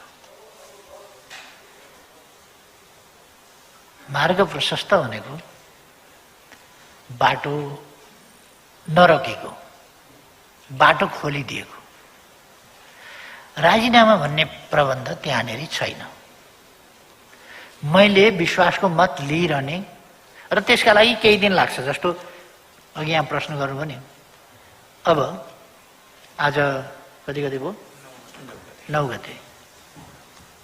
अब 5 दिनपछि त 15 गते त हामीले बजेट पेश गर्नुपर्छ। यदि 3-4 दिन यसैमा लगाउने हो भने 14 गते यदि अर्को सरकार बन्यो भने, हिजोको परिकल्पना त त्यस्तो थियो नि त, अर्को सरकार बन्न सक्छ। जब विकल्प दिएपछि त मान्छेले पेश गर्न सक्छ। र मलाई त्यत्रो अपेक्षा पनि थिएन, किनभने जसपाले पनि कसैलाई पनि साथ नदिने भनिरहेको थियो। त्यो त पब्लिक नै भनेको थियो। मैले लास्टली जब 5 मा गयो त्यसपछि उहाँहरूलाई भने मध्यावधिबाट जोगाउने एउटै मात्रै बाटो के हो भने सरकार गठन गरौँ र 5 नम्बर अन्तर्गत बनेको नियुक्त भएको प्रधानमन्त्रीले विश्वासको मत प्राप्त गरोस्। त्यो मात्रै निर्वाचनबाट जोगाउने बाटो छ।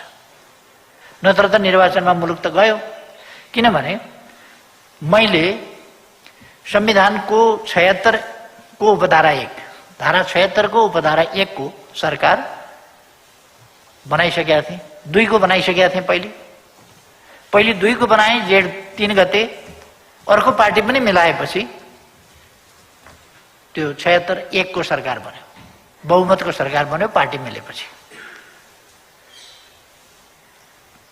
गएको फागुन 23 गते अर्काको नाममा उही नाम मिलाएर दर्ता गरिएको, दर्ता बदर भएपछि, दर्ता पूर्वको स्थितिमा अथवा फरक फरक पार्टी भएको स्थिति र अदालतले पार्टी फुटाइदियो, अलग गरिदियो भन्ने कुरा होइन। अदालतले त अर्कोको नाममा दर्ता गरेको हुनाले दर्ता खारिज गरिदियो। दर्ता खारिज भएपछि त्यस पूर्वको स्थितिमा पुग्यो। त्यस पूर्वको स्थितिमा पुगेको हुनाले समय दिनु दर्ताका लागि, नयाँ नामका साथ दर्ताका लागि समय दिनु भनेर अदालतले भन्यो र निर्वाचन आयोगले 15 दिनभित्र नयाँ नाम लिएर दर्ता गर्न आऊ भनेर समय दियो। मैले त्यो समयभित्र प्रचण्डजीसँग धेरैपल्ट कुरा गर्न खोजेँ। मैले फोन गरेँ, अझै पनि विचार गरौँ। तपाईँहरूले पार्टी त यद्यपि पहिले फुटाइसक्या हो, तपाईँहरूले अलग बनाउने बाटो त हिँडिसक्या हो, तैपनि अदालतले दर्ता खारिज गरेको छ र हामीलाई नयाँ नामका साथ दर्ताका लागि आऊ भनेर आह्वान गरेको छ भने यसमा नजाने हो भने पनि, सल्लाह साथ नजाने हो भने एउटा निष्कर्षमा पुगौँ। अब आफ्नो आफ्नो पार्टी चलाउने, नयाँ नामका साथ दर्ता गर्न समयभित्र नजाने, त्यो हामी अब आउँदैनौँ भनेर लिखित दिन पनि सक्छौँ। चुप लागेर बसेर समय गुजार्न पनि सक्छौँ। तर समय छ भनेदेखि हामीले विचार गरौँ। कमसेकम आज विचार गरौँ, भोलिका लागि विचार गरौँ, आजका लागि पनि भोलिका लागि पनि विचार गरेर के गर्ने हो निष्कर्ष निकालौँ। प्रचण्डजीले मेरो टेलिफोन संवादलाई, आग्रहलाई मजाकको रूपमा उडाउनु भयो। केपी ओलीले मलाई फोन गरे, मैले चाहिँ यस्तो बाना बनाएर मलाई मन लागेन उनसँग कुरा गर्न, मैले गर्दिनँ भन्ने आदि इत्यादि उहाँले मजाकको विषय बनाउनु भयो। र के भन्नुभयो भने अदालतले हाम्रो पार्टी फुटायो। माधव नेपालले त अभिनयका साथ, जन्मिएको बच्चा फेरि फर्किँदैन भन्ने अभिनयका साथ नै उहाँले भन्नुभयो। अब अदालतले फर्काइदिएको थिएन। जन्मिएको बच्चालाई फेरि पेटमा फर्काइदिएको थिएन। दर्ता खारिज गरिदिएको थियो, फेरि नयाँ दर्ता गर्न पाइन्थ्यो, समय दिएको थियो। मैले एक्लै गरेर भएन, अरू कोही पनि तयार भएनन्। पेरिस डाँडामा प्रचण्डजी र माधवजी बस्दाखेरि, भेट्दाखेरि अब कसरी जाने, दर्ता के गर्ने भन्ने विषयमा छलफल गर्नु भएन। आलिङ्गन अङ्कमाल गरेर मित्रहरूका बीचको बिछोडमा उहाँहरूले आलाप विलाप गर्नु। अब नयाँ दर्ता गर्न जाने सम्बन्धमा उहाँहरूले छलफल गर्नु भएन। तपाईँहरूले कसैले सुन्नुभयो त त्यो छलफल गरे? उहाँहरूले त्यतापट्टि सोध्नु भएन, छलफल गर्नु भएन, किनभने उहाँहरूको तय थियो कुरा, विभाजन, विखण्डन, विग्रह तय थियो। जे उद्देश्यले उहाँहरू हिजो एकता एकीकरणका लागि सहमत हुनुभएको थियो त्यो षड्यन्त्र खुस्कियो, षड्यन्त्रको गाँठो पछ्यौटो खुस्कियो। त्यो भएपछि उहाँहरू त्यस बाटोमा नहिँड्ने तय भयो। उहाँहरूले कोसिस गर्नु भएन। त्यसपछि मैले 2 को सरकार पनि बनाएँ। 2कै सरकार चल्यो। माओवादीले बाहिर भन्छ समर्थन गरेकै छैन, बाहिर भन्छ समर्थन फिर्ता लिउँ, गरेकै छैन, के फिर्ता लिने? बाहिर भन्छ समर्थन फिर्ता लि भनिराखेको छ केपी ओलीले, किन फिर्ता लिने? उसले भनेका कुरालाई त्यहाँ षड्यन्त्र हुन सक्छ, फिर्ता लिँदैनौँ। सरकार चलाउन पनि नदिने, चल्न पनि नदिने, काम गर्न पनि नदिने, यता नीति कार्यक्रम पेश गर्नु छ, बजेट पेश गर्नु छ, नीति कार्यक्रम पनि पास हुने स्थिति छैन, बजेट पनि पास हुने स्थिति छैन भने मैले सरकार ओगटेर बस्ने मात्रै कुरा त राम्रो भएन। त्यसकारण मैले विश्वासको मत लिएँ। तपाईहरु मलाई विश्वासको मत दिनुहुन्छ कि दिनुहुन्न? विश्वासको मत आउने स्थिति हुन्छ भनेर माधव नेपाल गुट पार्टीभित्र चरम अनुशासनहीनता, अराजकता देखाएर अनुपस्थित भएर दुनियाँको दलीय प्रणाली यसमा तमासा गर्यो। यही तमासा पहिले नेपाली कांग्रेसभित्र 74 76 भन्ने कि 36 भन्ने एउटा चलेको थियो। त्यस तमासाले सुरु गरेको अस्वस्थता, त्यसको असर अहिलेसम्म छ भने त्यो विकृति अहिले आएर त्यसले नेपाली कांग्रेस फुटाएको थियो। अहिलेको यस विकृतिले पनि नेकपा एमाले फुटाउने बाहेक अरूको कुनै उद्देश्य होइन, त्यही फुटाउनका लागि त्यो सब काम गरिएको। जब फुटाउनु छ भने त्यसलाई सफल हुन किन दिन्छ? त्यसकारण त्यसलाई असफल पार्नका लागि अनुपस्थित हुने काम भयो। जब मैले विश्वासको मत लिन्छु भनेर संसदमा प्रस्ताव प्रस्तुत गर्नका लागि, अधिवेशनका लागि आह्वान गर्नका लागि सिफारिस गर्ने र अधिवेशन आह्वान भयो, त्यसपछि माओवादीले समर्थन फिर्ता लिए भन्यो। माओवादीले समर्थन फिर्ता लिएपछि त्यो वास्तवमा दुई दलको वा दुईभन्दा बढी दलको सरकार नभएर एक दलको मात्रै सरकार हो। नेकपा एमालेको ठूलो दलको हैसियतले मात्रै सरकार हो। 2 को सरकार गठन भयो, 1 को सरकारमा परिणत भयो। 1बाट फागुन 23 गते 2 को सरकारमा गयो। चैत 23 गते माओवादीले समर्थन फिर्ता लिएपछि 3 को सरकारमा आयो। मैले विश्वासको मत मागे, नपाएपछि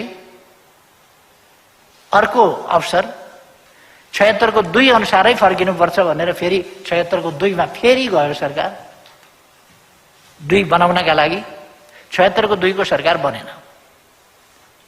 76 को 2 को सरकार बन्न नसकेपछि 76 3 को सरकार बन्यो। 3 को सरकारले सरकार यदि चलाउनु छ भने विश्वासको मत लिनै पर्छ। विश्वास नलिकन 1 महिना मात्रै चलाउन पाउँछ। 1 महिना भन्दा बढी चलाउने हो भने विश्वासको मत प्राप्त गरेकै हुनुपर्छ। 1 महिना भन्दा बढी उसले चलाउँछ भने त्यो सरकारले विश्वासको मत प्राप्त गरेको हुनुपर्छ। तर मैले 1 महिनासम्म निरर्थक ढङ्गले समय, देशको समय गाल्नु वाञ्छनीय देखिन र मैले भने यत्रो समय लगाउनु पनि जरुरी छैन। संसद बोलाऊ, विश्वासको मत ल्याऊ, अनि असफल हो, अनि अर्को 5 को प्रक्रिया सुरु गर्दाखेरि नीति कार्यक्रम बजेट नै नभ्याउने स्थिति बनिसक्यो। त्यसकारण मैले मार्ग प्रशस्त गरिदिने र 5 को सरकार बन्न मौका दिने। मौका कतै खोसियो र कसैको? मैले विश्वासको मत नलिएर मार्ग प्रशस्त गर्दा वैकल्पिक सरकार दिने कसैको चान्स खोसियो र मौका खोसियो र पहिले मैले पुष 5 गते प्रतिनिधि सभा विघटन गर्दा हामी वैकल्पिक सरकार दिन्थ्यौं, अविश्वासको प्रस्ताव राख्थ्यौं, सरकार फेर्थ्यौं, प्रधानमन्त्रीलाई हटाउँथ्यौं, नयाँ सरकार बनाउँथ्यौं भनेर अदालत जानुभयो, मुद्दा लड्नुभयो, मुद्दा लडेर प्रतिनिधि सभाको पुनर्स्थापना गराउनु। 2.5 महिनासम्म पर्खिँदा अविश्वासको प्रस्ताव राख्छु भनेर जुन अदालत समक्ष उहाँहरूले हामीसँग बहुमत छ र जित्छौं भन्नुभएको थियो, उहाँहरूले अविश्वास राख्ने हिम्मत पनि गर्ने स्थिति भएन, त्यो सक्नु भएन। त्यस्तो अवस्थामा समर्थन पनि नदिने, मलाई समर्थन देऊ भन्दा पनि नदिने, आफू अविश्वास पनि राख्न नसक्ने, विश्वास पनि नदिने, अगाडि जान पनि नदिने, पछाडि सर्न पनि नदिने, त्यसो भएपछि मैले 5 को सरकारमा जानका लागि मार्ग प्रशस्त गरेँ, बाटो छोडिदिएको। 5 को सरकारको मौका मिल्यो। मेरो अखण्डजीले सोधे जस्तै मेरो दाबी सही छ भनेर नै मैले गरे हूँ। दलीय व्यवस्थामा 121 मेरो थियो र 32 जसपाको थियो। 153 भोट सहित म गएको थिएँ। तर राष्ट्रपति कार्यालयको हामीले हेर्यौं सूचना, राष्ट्रपति कार्यालयको सूचनाले भन्यो कि यताको संख्या जो 121 भनेको छ त्यस संख्याबाट पनि बागी विद्रोही भएका अथवा यहाँनेरि राष्ट्रपतिज्यूले हेर्ने कुरा के हो भने भोलि विश्वासको मत प्राप्त गर्ने ठोस आधार छ कि छैन। त्यहाँ 27 जनाले पहिले बाहिर बसेर अनुपस्थित भएर असहयोग गरेका छन् विश्वासको मत लिन नदिन। अर्को पार्टीभित्र पनि विश्वासको मतका बेला पहिले नै विभाजित स्थिति देखिया छ। दलीय स्थितिमा हो सरकार बनाउनका लागि काम लाग्ला, तर विश्वासको मत प्राप्त गर्न यो काम लाग्छ कि लाग्दैन भन्दा भरपर्दो आधार देखिएन भन्ने राष्ट्रपतिज्यूको आयो। सरकार गठन गर्न, विकल्प दिन अथवा मलाई प्रधानमन्त्रीमा नियुक्त गर्न काम लाग्छ। मेरो दाबी सही हो, नियुक्ति मैले पाउनु पर्थ्यो, तर राष्ट्रपतिज्यूले हेर्ने कुरा चाहिँ के हो भने नियुक्ति पाएपछि भोलि विश्वासको मत प्राप्त गर्ने ठोस आधार छ कि छैन भन्दा उहाँहरूको दाबीले अहिले मध्यावधिमा देश जानुको कारण भनेको उहाँहरूको कृत्य दाबी हो, अलोकतान्त्रिक दाबी हो, कृत्य दाबी हो, असंसदीय अमर्यादित दाबी हो, अत्यन्त अस्वस्थ दाबी हो। दलहरूभित्र खेलेर, दलहरू फुटाएर, दलीय अनुशासन तोडाएर अनि मेरो घरभित्र पसेर डस्टबिनमा फ्याँक्नु पर्ने कुरा कटकट जम्मा गरेर राष्ट्रपति कहाँ पेश गरेर वैकल्पिक बन्छ सरकार, प्रधानमन्त्री कहीँ जसपाको घरभित्र पसेर त्यहाँका कुरा कर्कट भेला गरेर बन्छ। मेरो घरभित्र त स्पष्ट देखियो नि त। माधव नेपालको गुटको रूपमा नेकपा एमाले भित्र जो कुरा कर्कट छ त्यो सोर सार गरेर कुना काप्चाबाट भेला गरेर राष्ट्रपति कहाँ लिएर गएको देखियो। त्यसो त राजीनामा भन्ने व्यवस्था नभएको र विश्वासको मत लिइरहनु पर्ने आवश्यकता नभएको, सरकार बन्न मेरो दाबी उपयुक्त भएको, सम्माननीय राष्ट्रपतिज्यूलाई मेरो दाबीले सरकार प्रधानमन्त्री नियुक्त भए पनि विश्वासको मत प्राप्त गर्छ भन्ने ठोस आधार अनुभूति नभएको। उहाँहरूकोमा त कुनै आधारै थिएन, किनभने फर्जी भन्ने कुरा त बजारभरि फर्जी भनेर वक्तव्यबाजीका लहर सिलसिला चलेका थिए। त्यसकारण यो मार्ग प्रशस्त भनेको कुनै अस्पष्ट हुनुपर्ने कुरा छैन। हामीले मार्ग प्रशस्त भन्ने शब्दावली आज पहिलोपल्ट प्रयोग गरेका होइनौँ। संविधान सभाको म्याद थप्ने बेलामा, पहिलोपल्ट थप्ने बेलामा मैले अन्तर्राष्ट्रिय सम्मेलन केन्द्रमा गरेको सहमतिमा पनि मार्ग प्रशस्त भन्ने शब्द नै थियो। अघि पछि पनि मार्ग प्रशस्त गर्नुहोस् भनेर भन्ने गरिन्छ र त्यसले अर्को सरकार बन्न बाटो खोलेको भन्ने अर्थ नै बुझिन्छ, अथवा सरकारमा रहिरहन इच्छा र दाबी नगरेको भन्ने बुझिन्छ। तर 5 मा पुग्दा संसदलाई अथवा देशलाई मध्यावधिमा जानबाट रोकेर संसदलाई यथावत कायम राख्ने प्रयोजनका लागि मैले जसपासँग समर्थनको माग गरेँ, उहाँहरूले अचानक मलाई समर्थन हुन्छ दिन्छु भन्नु। त्यो दिएपछि म समर्थन लिएर गएँ। भएको त्यस्तो हो। मन्त्री परिषदमा 7 सिट अहिले मैले नै थपेर लिएको अवस्था छ। त्यो अवस्था निरन्तर कायम रहन सक्दैन, अथवा यसमा हेरफेर हुन्छ। यसमा हेरफेर हुँदा मेरो आग्रह छ, यसमा हेरफेर हुँदा म यो 7वटा सिटको मात्रै प्रश्न होइन, संविधानले 25 भन्दा बढी मन्त्री, प्रधानमन्त्री लगायत सहायक मन्त्रीसम्म गरेर 25 भन्दा बढी बनाउन नपाउने भन्ने अवस्था छ।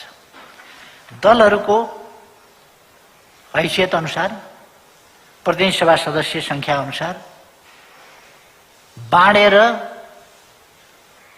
राष्ट्रिय सरकार बनाउन सकिन्छ, चुनावी सरकार बनाउन सकिन्छ।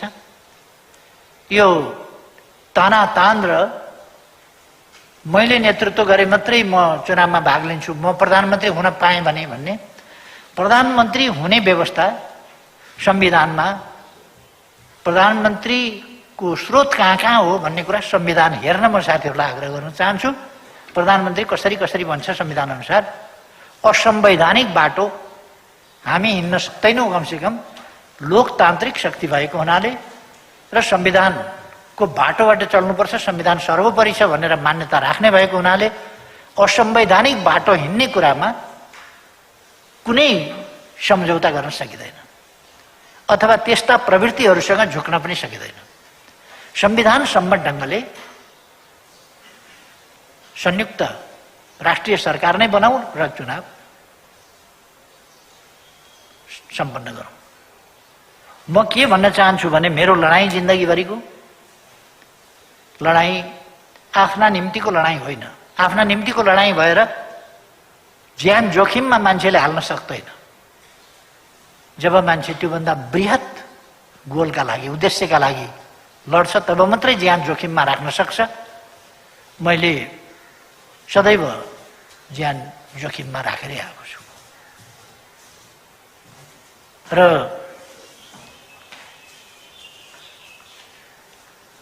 मलाई लोकतन्त्रका विरुद्ध, लोकतान्त्रिक प्रणालीका विरुद्ध होइन, लोकतान्त्रिक प्रक्रिया र आचरणभन्दा बाहिर गएर होइन। एउटा चुनाव जित्ने वा हार्ने कुरा ठुलो कुरा होइन। लोकतान्त्रिक प्रणाली, लोकतान्त्रिक अभ्यास र लोकतान्त्रिक आचरण प्रमुख कुरा हो। त्यसकारण मेरो नेतृत्वमा निर्वाचन गर्दा बिल्कुल शान्तिपूर्ण वातावरणमा निर्वाचन हुनेछ। स्वतन्त्र निष्पक्ष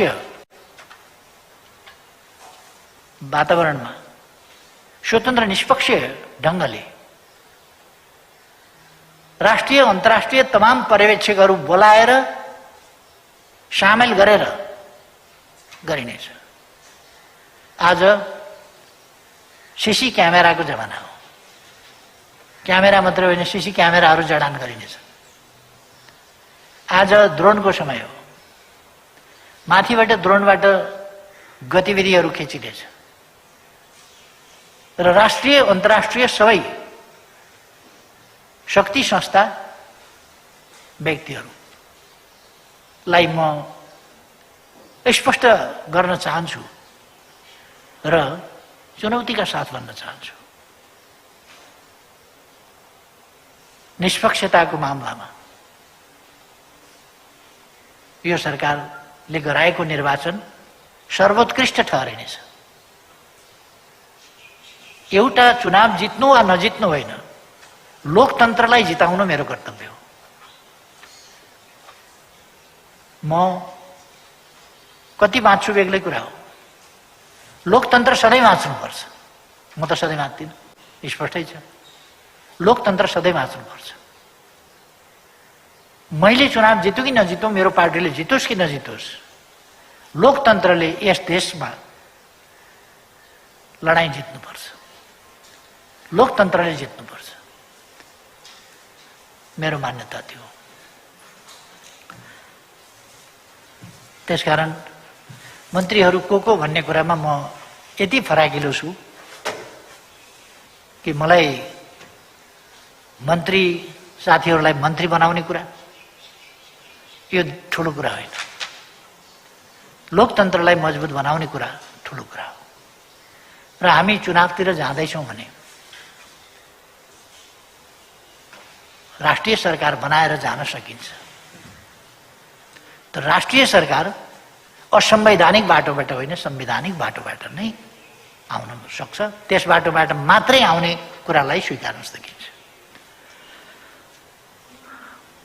बजेट कसरी आउँछ भन्नुभएको छ। 15 गते बजेट स्वाभाविक रूपमा हो अध्यादेशबाट आउने हो। त्यसको वाचन औपचारिक ढङ्गको एउटा कार्यक्रमका साथ गरिनेछ। त्यसको औपचारिक जारी गर्ने कुरा सम्माननीय राष्ट्रपतिबाट अध्यादेशको रूपमा हुनेछ। बजेट सस्तो लोकप्रियता अथवा चुनावभन्दा पछि, चुनाव सकिएपछि, चुनावको परिणाम आइसकेपछि यो सरकार बन्नभन्दा अगाडि दूरगामी महत्त्वका भविष्यसम्मलाई असर पार्ने खालका कामहरू जस्ता भएका थिए। चुनावको परिणाम आइसकेपछि त्यस प्रकारले देशको भविष्य, देशको अर्थतन्त्रप्रति गैर जिम्मेवार भएर आउँदैन। हामी जिम्मेवार ढङ्गले बजेट प्रस्तुत गर्छौँ र मैले यस अघि नै घोषणा गरिसकेका कतिपय घोषणाहरू, नीतिहरू समेतलाई कार्यान्वयन गर्ने गरी पनि आउँछ। विकास निर्माणलाई महत्त्व दिएर आउँछ। तर यस वर्ष हाम्रो फोकस कोभिड विरुद्धको लडाईँ, कोभिड नियन्त्रण, रोकथाम र त्यसलाई पराजित गर्ने कुरामा बजेट मूलतः डेडिकेटेड हुन्छ। यस वर्ष हामीले विकासका साह्रै ठुला आकांक्षा राख्दैनौँ। निरन्तरता दिन्छौँ, तर सबभन्दा प्रमुख कुरा जनताको जीव धनको रक्षा गर्ने हो, जीवनको रक्षा गर्ने हो। त्यस कुरामा हामी तदनुसार नै अगाडि बढ्छौँ।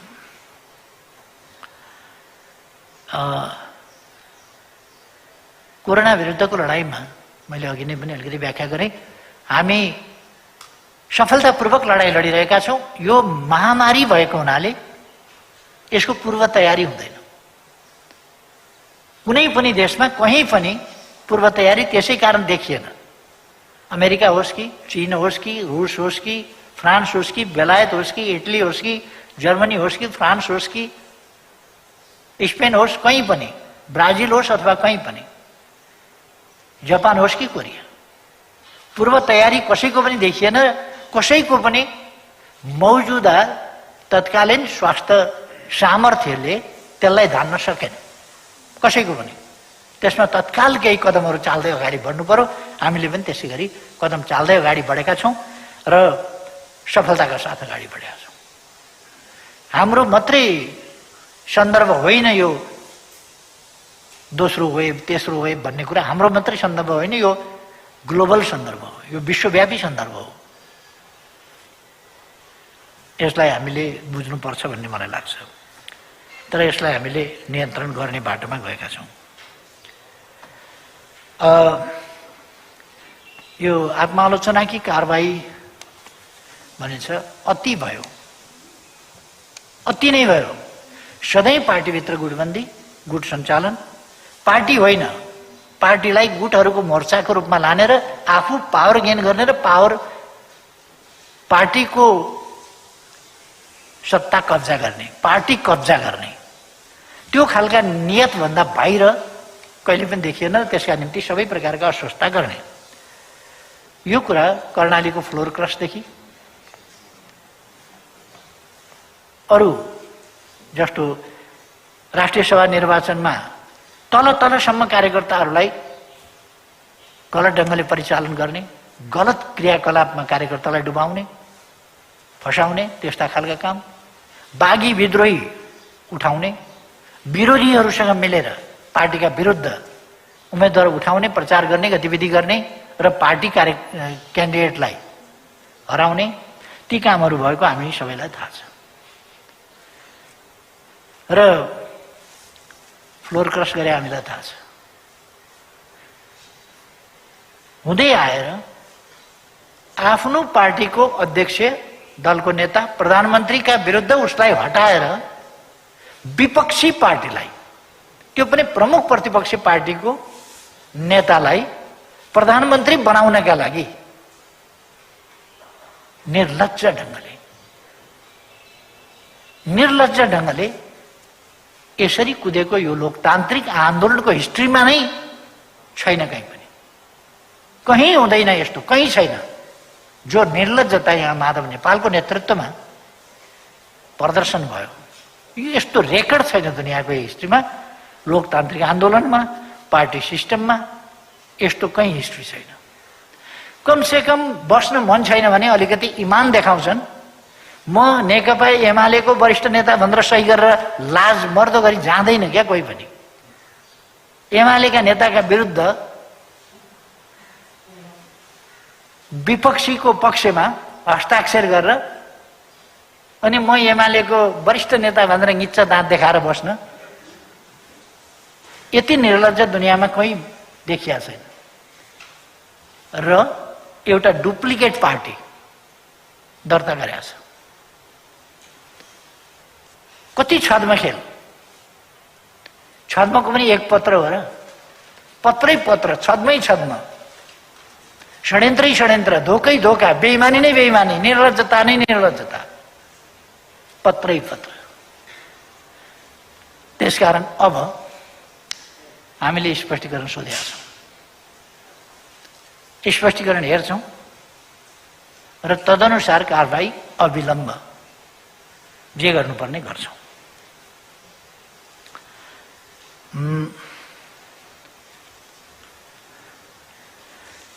जो साथीहरू, तलका साथीहरू अलिकति भ्रममा पनि परेका छन्, काममा पर्या होला, म आफू प्रधानमन्त्री हुने भए सही गरेर दिनु पर्यो, तपाईँले मलाई साथ दिनुहोस् भनेपछि सँगैका साथीहरूले नजर शर्मी भएर हार्न नसकेर पनि सही गरिदिया होला। तर त्यो कागज उनीहरूसँग पनि बेइमानी गरेर लगेर विपक्षी दलका, प्रमुख प्रतिपक्ष दलका नेतालाई बुझाइयो, अरू अनेक नन्दी वृङ्गीहरूसँगै मिसिएर। ओहो, त्यहाँको जमातको हेर्नुहोस् त, वन कुखुरा पनि त्यति छिर्के मिर्के हुँदैन, त्यति छिर्के मिर्के तत्त्वहरू त्यहाँ पुगेर त्यसरी झुक्क्याएर हस्ताक्षर बुझाइएको पनि छ। त्यसकारण अरूका कुराहरू पनि सुनेर हामी फराकिलो मनका साथ, सचिएर आउन खोज्ने साथीहरूलाई, गल्ती महसुस गर्नेलाई फराकिलो मनका साथ, उदारतापूर्वक, बिना भेदभाव फेरि साथै लिएर अगाडि जान पनि तयार छौँ। यो उहाँहरूको हातमा छ। अब भिरबाटै खस्ने हो भने त हाम्रो के लाग्छ?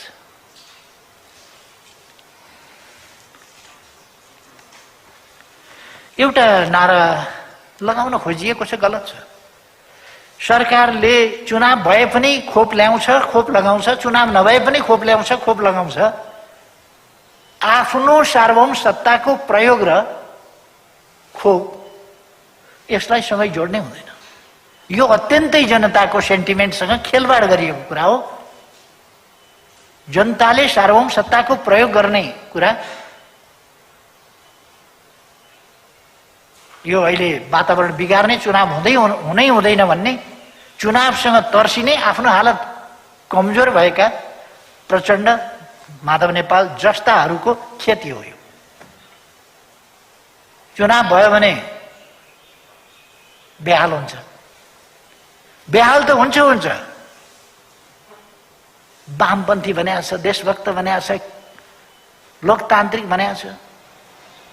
लोकतन्त्रका विरुद्ध लड्यो, लोकतन्त्रलाई पराजित गर्न नसकेपछि भित्रै छिरेर अनि त्यो भित्रैबाट हुडल्ने काम गर्ने, लोकतन्त्रका नारा दिने।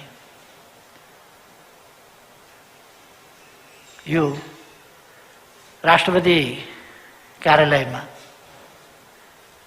भएको अनुशासनहीन अराजकता, अलोकतान्त्रिक प्रवृत्ति, मर्यादाहीन क्रियाकलाप र त्यो जमात नेपाली जनताले देखेको छ। नेपाली जनताले त्यो अनुशासनहीनताको, त्यो अराजकताको, त्यो पार्टी अनुशासन दलीय प्रणालीलाई उल्लङ्घन गर्ने कुराको र अरू पार्टीभित्र हात हालेर अस्वस्थ तरिकाले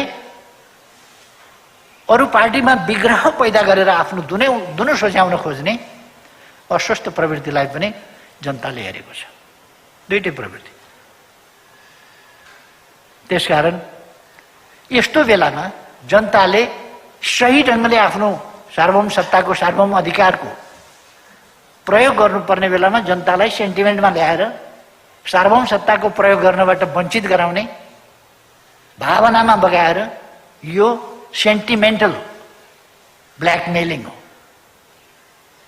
जनताको भावनासँगको खेलवाड हो, सेन्टिमेन्टल ब्ल्याकमेलिङ हो यो जुन चलाइराख्न खोजिएको छ। जनतालाई यसरी दिग्भ्रमित गर्न खोजिएको छ। एउटा विषय र अर्को असान्दर्भिक विषय, सार्वभौम सत्ताको प्रयोग र जनताको उपचार पाउने हक बेग्लै बेग्लै कुरा हो। जनताको उपचार पाउने हकलाई सम्मान गर्न सरकार लागि परेको छ दिनरात। त्यसका लागि भोट वा मताधिकार जनताले केही कुरासँग पनि साट्दैन, कुनै कुरासँग पनि। तर यहाँ एउटा सेन्टिमेन्टल ब्ल्याकमेलिङ गर्न खोजिएको छ। यो अभियानका पछाडि ब्ल्याकमेलरहरू छन्, दूषित उद्देश्यका ब्ल्याकमेलरहरू। त्यसकारण जनता यसबाट अल्मलिनु हुँदैन भन्ने मलाई लाग्छ। र हामी चुनावभन्दा अगाडि नै सबै जनतालाई खोप लगाइसक्ने त्यस प्रयासमा जुटेका छौँ। त्यसकारण यस्तो कन्डिसनै राख्नु पर्दैन नि। सरकार यसमा लागेको छ। विभिन्न मित्र राष्ट्रहरूसँग, खोप उत्पादकहरूसँग हामी डिल गरिरहेका छौँ, अन्तर्राष्ट्रिय सङ्घ संस्थासँग कुराकानी गरिरहेका छौँ गम्भीरताका साथ। त्यसकारण यस्तो खालका कुराहरू यी सही कुराहरू होइनन् र यो जनतालाई यस्तो खालको सेन्टिमेन्टल ब्ल्याकमेलिङ गर्नबाट सञ्चार जगतले जोगाउनुपर्छ। म साथीहरूलाई आग्रह गर्न चाहन्छु। यो एउटा आर्टिकलको कुरा होइन, एउटा टिप्पणीको कुरा होइन। यस्ता खालका षड्यन्त्रहरूबाट जनतालाई जोगाउनुपर्छ।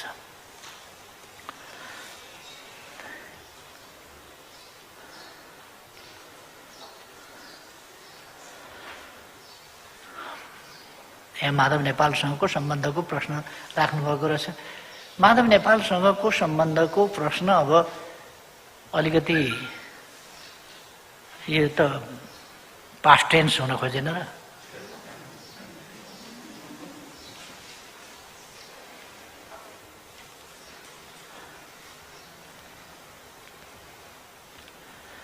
अ 76(5) अन्तर्गत सरकार गठन गर्न नपाएकोमा त्यो त दलीय हिसाबले त पुगेकै थियो भन्ने, गठन गर्न पुगेको थियो त्यो निश्चित हो।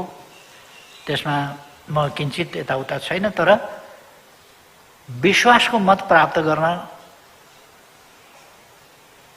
ठोस आधार देखिएन भनेर राष्ट्रपतिज्यूले भन्नुभएको कुरामा म कुनै आर्गुमेन्ट गरिरहन चाहन्न। किनभने त्यो ठहर गर्ने काम राष्ट्रपतिको। जब राष्ट्रपतिले ठहर गरेर प्रधानमन्त्री नियुक्त गर्न त उहाँको स्वेच्छाको कुरा हो। उहाँले शेरबहादुरजीलाई पनि सक्नुहुन्थ्यो होला, मलाई पनि सक्नुहुन्थ्यो होला। तर शेरबहादुरजीलाई गर्न त मिल्दै नमिल्ने अवस्था के भयो भने उहाँको फर्जी कृत्य र अस्वस्थ खालको हस्ताक्षर देखियो। 153 को दाबी दलीय आधारमा गरिएको छ। अनुशासनहीन अराजकहरूको झुन्ड लिएर 149 को अर्को पुगेको छ। त्यो 149 को खण्डनमा हस्ताक्षरकारीहरू भनिएका मान्छेहरूको वक्तव्यको बाढी चलेको छ। यो कन्फ्युजनको स्थितिमा राष्ट्रपतिज्यूले त्यस्तो निर्णय गरेको होला। त्यसमा मैले खासै केही फरक टिप्पणी गरिरहनु पर्ने आवश्यकता हुँदैन भन्ने लाग्छ मलाई।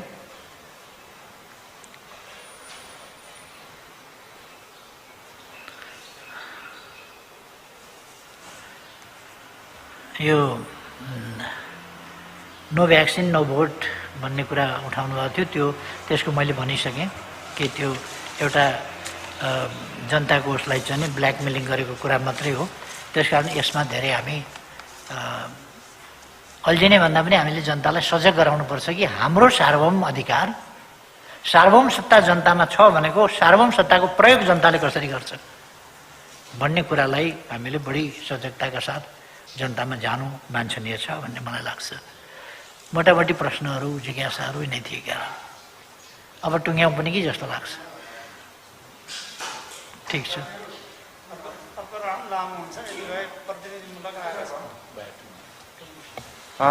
धन्यवाद सम्माननीय प्रधानमन्त्री, हाम्रो पार्टीका आदरणीय अध्यक्ष केपी शर्मा ओलीज्यू, यहाँले झन्डै 2 घण्टा हामीलाई समय दिनुभयो र साथीहरूले प्रतिनिधिहरूमा 4 जना साथीहरूले आफ्ना धारणा राख्दा पनि समग्र पातामा धेरै प्रश्नहरूको जवाफ आएका छन्।